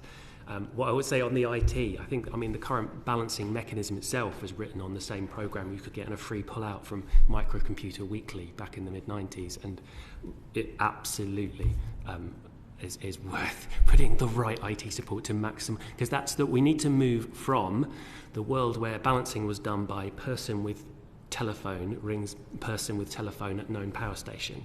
We need to move to huge portfolios of small users done on an automated decision basis and closer to real time as possible, and that's a way that will get value. Claire, is there anything you want to add? No, and to your question, on IT specifically, no. I think in terms of ask and what needs to be done, the biggest thing I think that be enabler in this context is making sure, one, that the roles and responsibilities are clear and everyone is clear on those. And secondly, some of the points that were raised in the first session, particularly around ensuring that the spatial energy plan is recognised and endorsed by government, because that gives a formal standing to that plan which can feed straight into the planning process, which speeds up everything. If that doesn't happen, it's really difficult to move forward. When are you expecting that roles and responsibilities bit to be clarified? It's a live discussion now. It's a really crucial part of the discussions to set us up. We're expecting to transfer into government ownership in the summer. That's a government summer. And we're all very aligned, so it's not a difficult conversation. So making sure that happens before, what did the Chancellor say, October? Yes. Time. 2nd of May, please. Thank you. Mark Posey. Thank you, Chair. Graham, just a quick one. You spoke earlier about £500 billion needs to be invested in the system. What period of time do you expect? 10 years, that is. So we need to spend that within 10 years of now? I know. The REMA 2, 375 billion of power station capacity investment. Of course, you need to add batteries to that, so not power station capacity. The ESO's transitional centralised strategic network plan, as launched yesterday, is another 58 billion of transmission investment on top of the 54 billion of HND, which is on top of distribution. So you put all that together, and you're over £500 billion in the next 10 years. That takes us to 2035. That gives us some maths. I want to ask Claire, if I may. I don't know if you heard the Minister in front of us today, but I asked him about the strategic spatial energy plan, which, if I remember what he said correctly, you're going to be asked to start next year. So you know that task is coming. The challenge he seemed to be talking about was how do you create that plan when, in his words, many of the technologies are not yet proven. So we're talking about SMRs, carbon capture, tidal hydrogen. They're not yet proven as technology. How are you going to do a plan when so much of that is uncertain? The spatial plan is primarily around where those technologies should be located. But if we don't know whether they're viable, it doesn't matter where they're located, does it?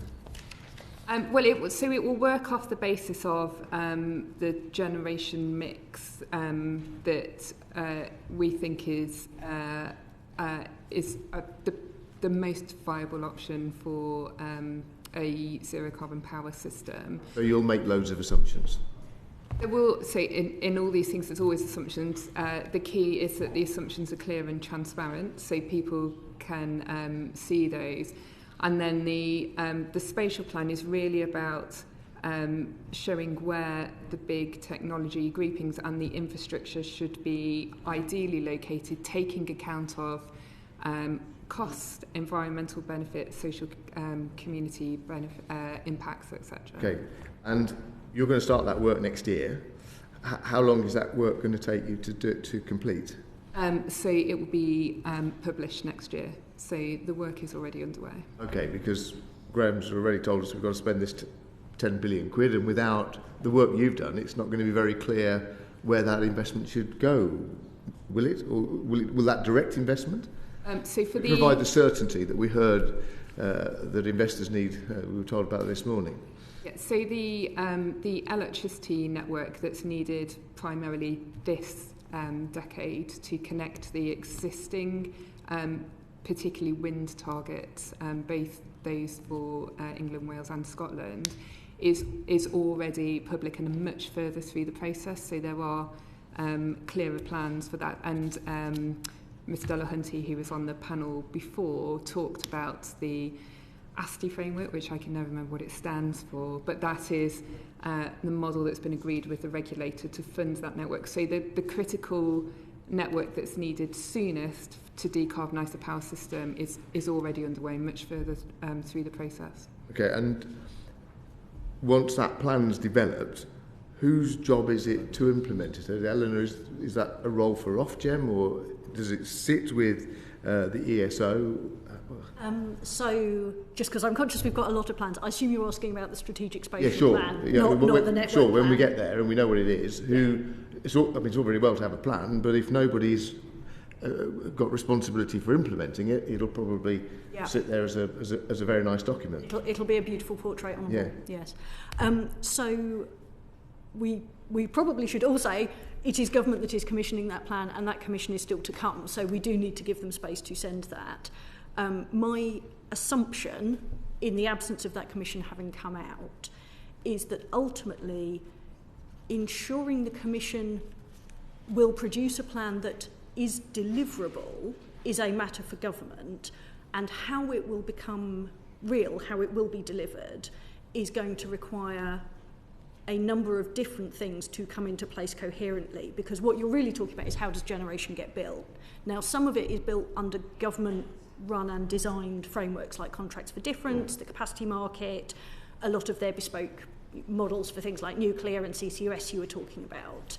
Government controls the design of those. My assumption is it will therefore be their responsibility to ensure the plan they have commissioned and the government's role and market interventions they run line up. Some stuff, however, builds purely on market signals. And there, I think that's where you very much get into the REMA discussion. You need to make sure the signals you are sending the market to build are consistent with the planning and drive the outcomes you want, and things like the planning system. And then, obviously, the final output from this is then the network. That does sit with us, and it is our responsibility on the funding side and the TO's responsibility to actually. And you've introduced this issue of the planning system and getting the developments that we identify in this strategic plan built. Where does the role of the local residents sit in this? So one of the challenges in getting stuff done is local objections, and you heard quite a lengthy discussion in the previous session. So how do we make sure that the public are on side? I mean, people know that we're decarbonising our energy system.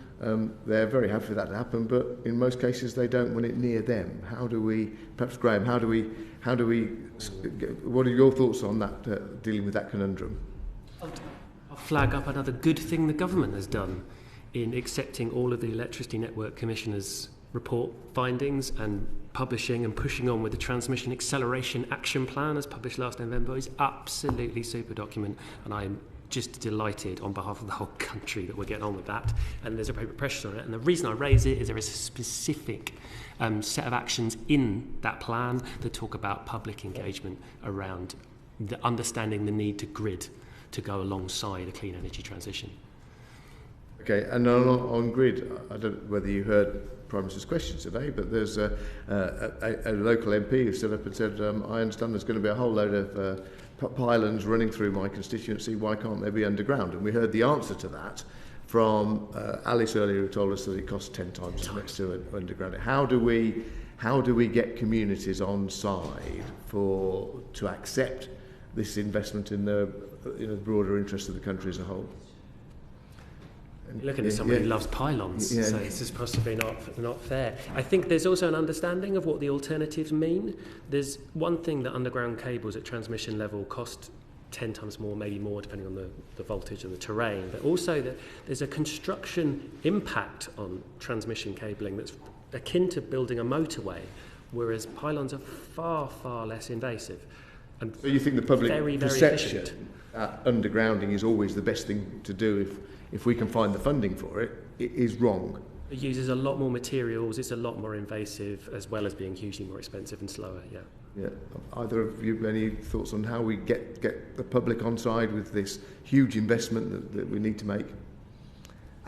Sorry, Eleanor. I think it's very important that right at the start of the process we talk to the public on a peer-to-peer basis and explain all of the options and all of the pros and cons of each, so that it's completely transparent of all of the different aspects that we're taking. And who should be doing that? Should government be playing a role there, or is it down to individual developers? If you're talking about kind of the transmission level network, the system operator has a role in that. We have been doing some work very recently where we've been talking to specific areas of the country about options for infrastructure and being very transparent about pros and cons. Once you get into detailed routing and the delivery, I'd refer back to the comments that the previous panel gave around really standard and meaningful community benefits engagement. Are you as attracted to pylons as Graham is? Fortunately, yes. It reminds me of the Economist headline, hug a pylon, I think, was the hug a pylon. If I could just ask an incredibly quick question on that overground versus underground, on the pylon thing. There's a whole load of pylons near where I live, very close to where I live, within a mile, were being rewired, and they're taking all the old wiring down and putting up new wire. Presumably that's to upgrade it to carry higher power. Underground, presumably you can't do that very easily, or as easy as you can do with overground. The countryside again. Generally, underground cables carry a lot less power than overhead cables as well. So yes, it is more difficult to repair them or completely upgrade them, and they have a much lower limit. So you're more often looking at running another cable alongside rather than. You still say if you want to upgrade, you've got to go through the same palaver that you went through the first time. So yeah, okay, really helpful. Thank you. Just a quick question. People said the 10 times the cost. How does that manufacture it when it goes through to the bill and manifest itself at that point? Because it wouldn't be 10 times the cost on the bill. What will the cost on the bill roughly be, so that consumers know? I mean, I don't know. And the way it manifests itself is what we're talking about is main interconnected transmission system, typically. Mm-hmm. So this will come out in transmission network use of system charges, so the transmission fixed bit of the bill. It's currently recovered on a socialised basis through the transmission demand residual. Will be on the standing charge? It will be on the standing charge. Yeah. So the majority of it will go straight on Ofgem, the very people. So if we do this undergrounding, and we've heard of the technical issues and and very valid technical issues. If it was to happen undergrounding and they say 10 times the cost, and let's say it is 10 times the cost, what does that mean on the bills for the consumer? Do we know? And if we don't know, it's a very difficult question, I'll accept a written answer. We can include that in the report. If Graham has already worked out the numbers, that would be great. Essentially, it will feed through to the consumer bill, and the standing charge element of the bill will rise. Graham may be able to put a more concrete figure on how much.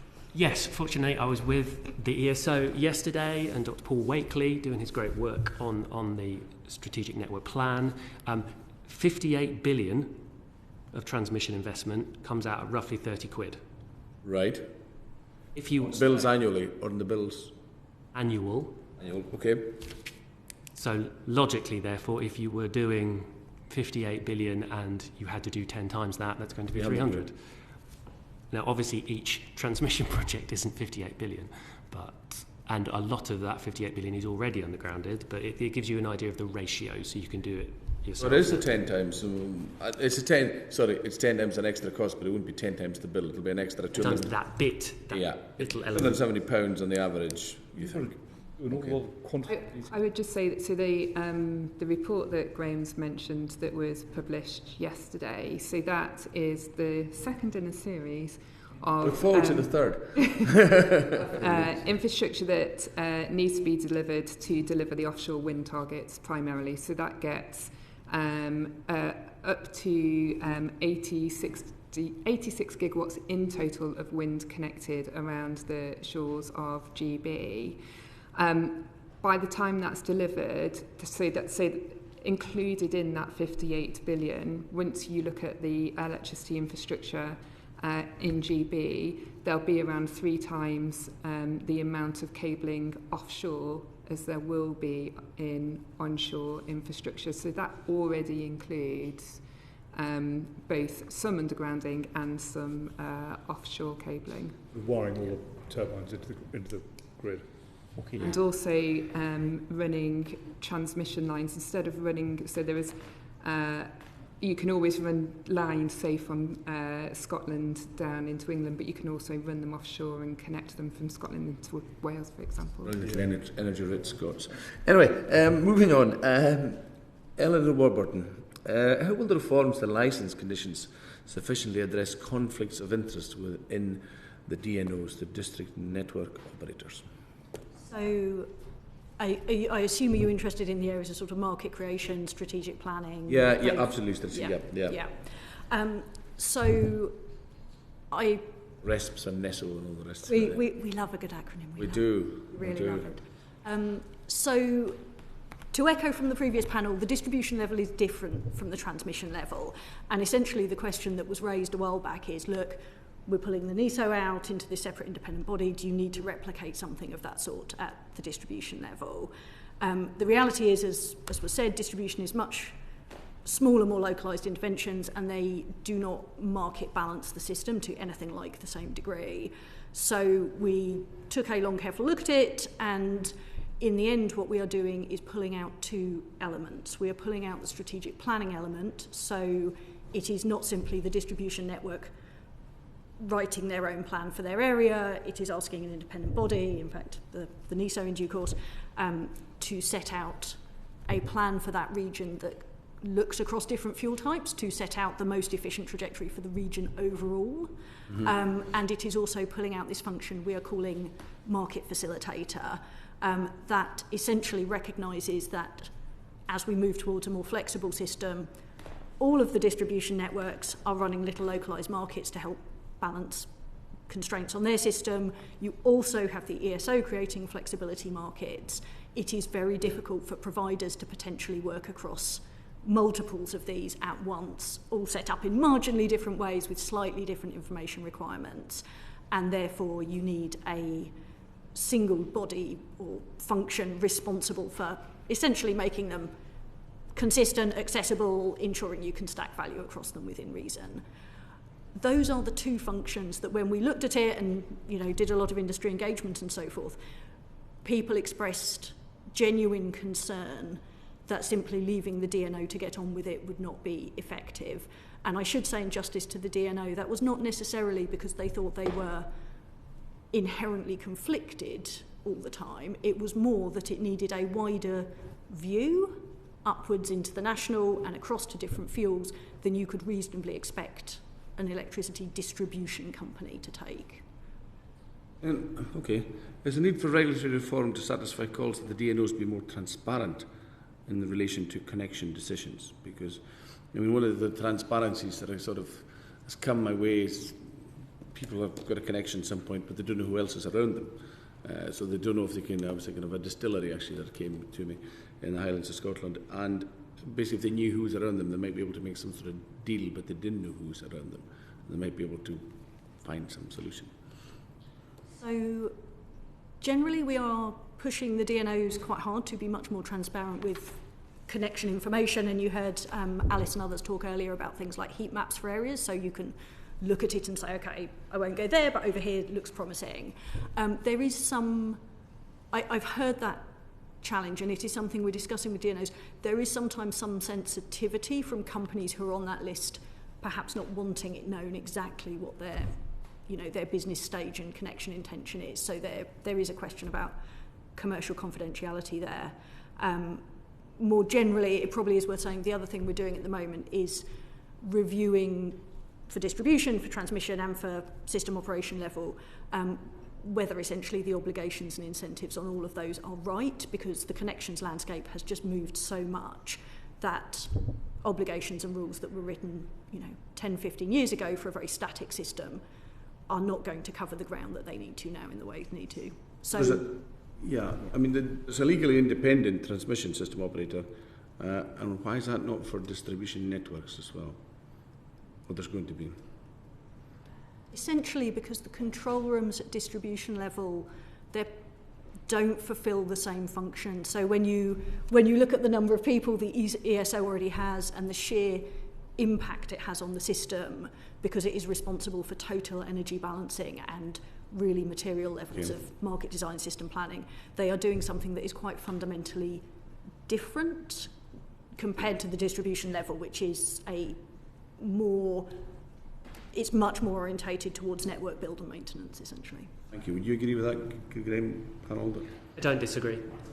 Excellent. I wanted to talk about constraints and Mr. Garnier's question about do interconnectors sometimes go to the wrong place, and Mr. Paz's question about is infrastructure on the right kind of time scale for investment, because I think we've missed something of the elephant in the room of constraint payments being over £1 billion per year already, and need to rise to over £2 billion in the mid-2020s. And the reason we're in that, and the Electricity Networks Commissioner was in this room, in this chair, that chair, saying pretty much the same thing, that the UK's starting off from a point where it's about a decade behind the economic balance point for transmission investment. And you can do that with quite round numbers on the Scottish boundary as an illustrative example. With current secure boundary flow, Scotland to England is 7.2 gigawatts. That's the power you can carry out of Scotland. There's already today 15 gigawatts of renewables in Scotland, and one can reasonably presume in all forms of pricing that there will be more. We are way behind, and that means you can't utilise it. That 2 billion, that's 85% of that is a cost of gas turn up, because you can't make use of that wind when you want to. And just to close, the alternative, the East Coast HVDC link, which will carry 4 gigawatts out on Ofgem's approved final costings, will cost about 0.3 billion per year on an annuitised basis, and it would, if you had 1.5 of them, that would eliminate 91% of that constraint. It's massive value for money, and we're behind where we could be to reduce that constraints bill. Because of the interconnectors. No, sorry, not the indicators. I was coming to the indicators because of the failure to upgrade the boundary on the right time frame. It's because, as an industry, we didn't do a sensitivity to high gas prices, and there was nervousness. Boundary work. So you're saying the boundary between Scotland and England has a finite capacity. Correct. Therefore, but isn't that what you just described is kind of how Scotland did? Sorry, I'm butting in here, but no, it's fine. It's a relevant question. But it's so you're saying that you've got 15 gigawatts of available wind power in Scotland, which you can't transmit it south because you've only got a 7.2 gigawatt sort of cable. Yeah, exactly. But isn't that going to be a problem for the whole of the UK? I mean, when we were in the last session, or was it this morning? I can't remember. We've had 3 sessions today. We're looking at huge amounts of generation. So we're looking at I can't remember what it was. It was But 40 gigawatts of nuclear power. We're looking at kind of another. We've got 35 gigawatts of gas, and it's going to drop to 20, I think it is. Then we're going to be potentially having 80 gigawatts of offshore North Sea stuff, and against the demand, which when I look at it on my little app, tells me that in a busy day in the winter when you've got a lot of lights on, we're only using 43 gigawatts of power. So you've got a massive amount of capacity compared with the demand at the moment. So this is across the whole of the UK. So this is not a Scotland problem; it's a whole of the UK problem in terms of that. Yeah, there are many constrained boundaries, and they all need to be looked at. And there's an economic balance point for each of those boundaries into the. But I'm not even thinking of the boundaries. I'm thinking of the whole market. You've got the United Kingdom market. You've got massive amount of capacity before you get to the boundary. But you can't transmit it within the UK. Even if you could, you still got that problem. I see what you're saying. I think that's a different question. The energy balancing, do you have too much energy coming in than you can use, is a different question from can you squeeze it through the guttering that we've got. Our gutters are frequently blocked. We need more gutters, is probably the best analogy. I'm talking about instantaneously having enough power that you pay less money in turning up gas turbines to balance. Some people in the gutters looking at the stars, isn't that what Oscar Wilde was it? Should I get on with the question? You can indeed. Thank you. Sorry, so I'm going to go right to the other end of the market now and look at flexibility of consumers and in particular domestic. So it's really sort of for Claire and Eleanor. So, I mean, overall, kind of what are the roles of the government, Ofgem and the NESO in supporting domestic demand side response? But Claire, perhaps I can sort of start with you. How should the Demand Flexibility Service inform future government efforts to increase consumer participation in demand flexibility?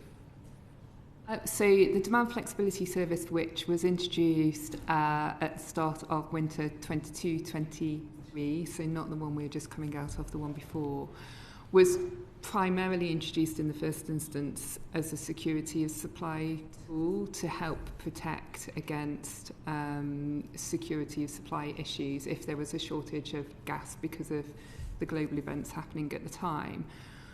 What it's proven, so it's been in operation over 2 winters now, is that there is a real appetite to flex in as a person at home using power. There is a real appetite and a responsiveness to flex your usage. So in the first winter it was in place, there were 1.6 million households taking part.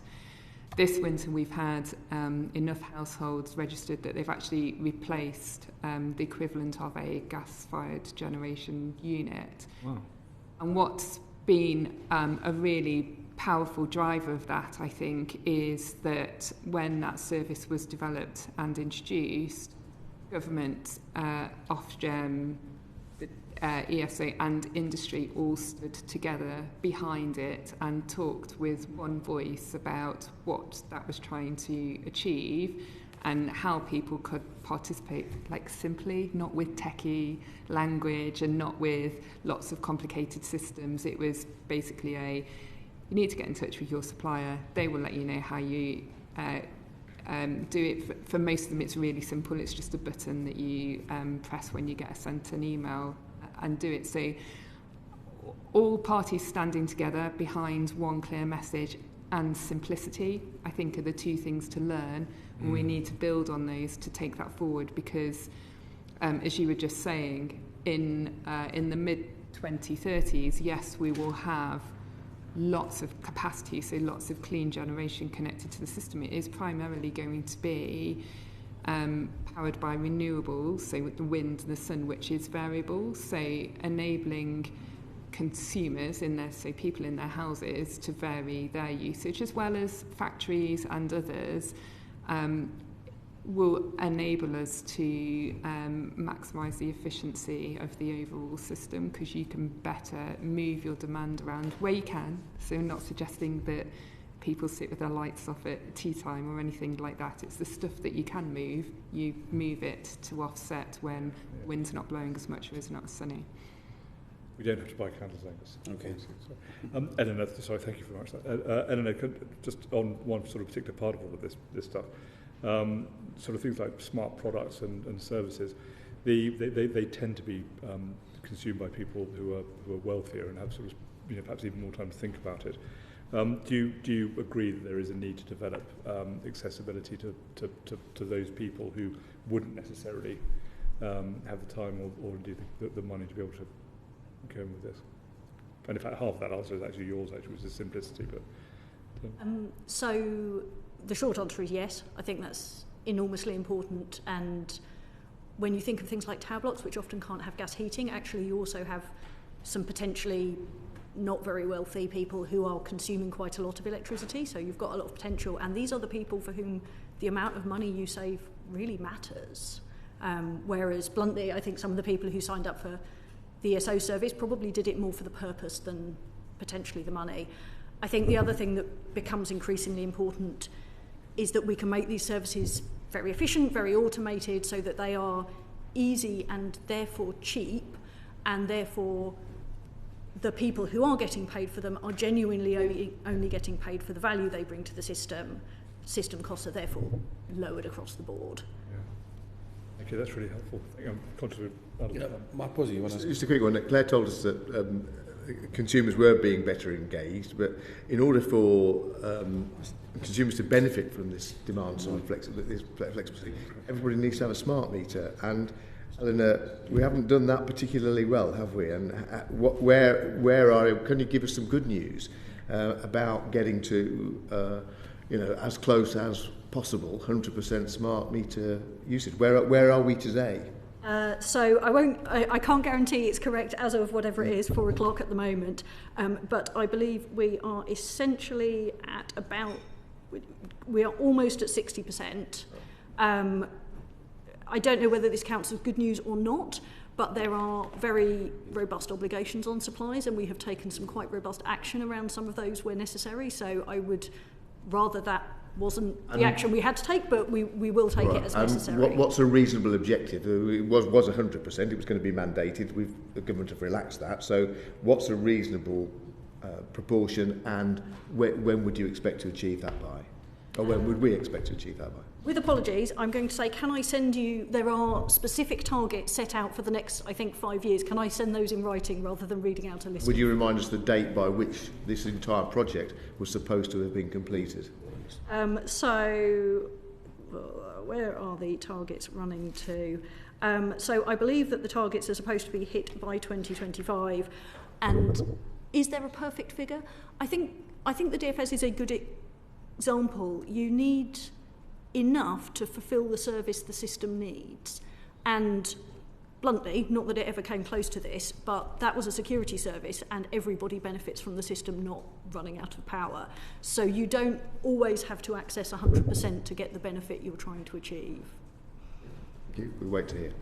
Thank you very much. Time has beaten us, but Eleanor and Claire will send you another question by letter. Thank you.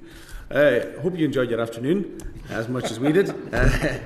Claire Dykta, Dr. Graham Pannell and Eleanor Warburton, thank you for your presence and your time, your expertise this afternoon. Well, that brings this happy afternoon to an end, so order. Thank you. The proceeding has ended.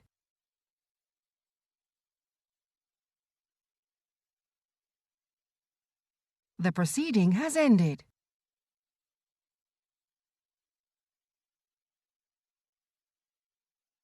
The proceeding has ended.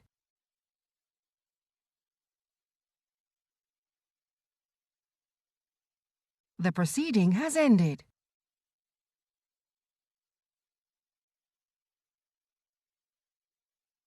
The proceeding has ended.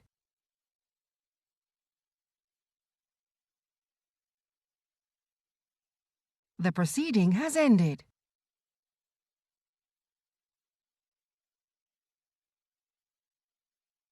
The proceeding has ended.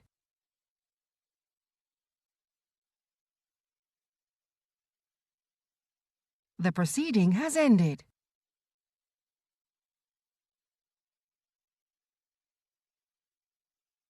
The proceeding has ended.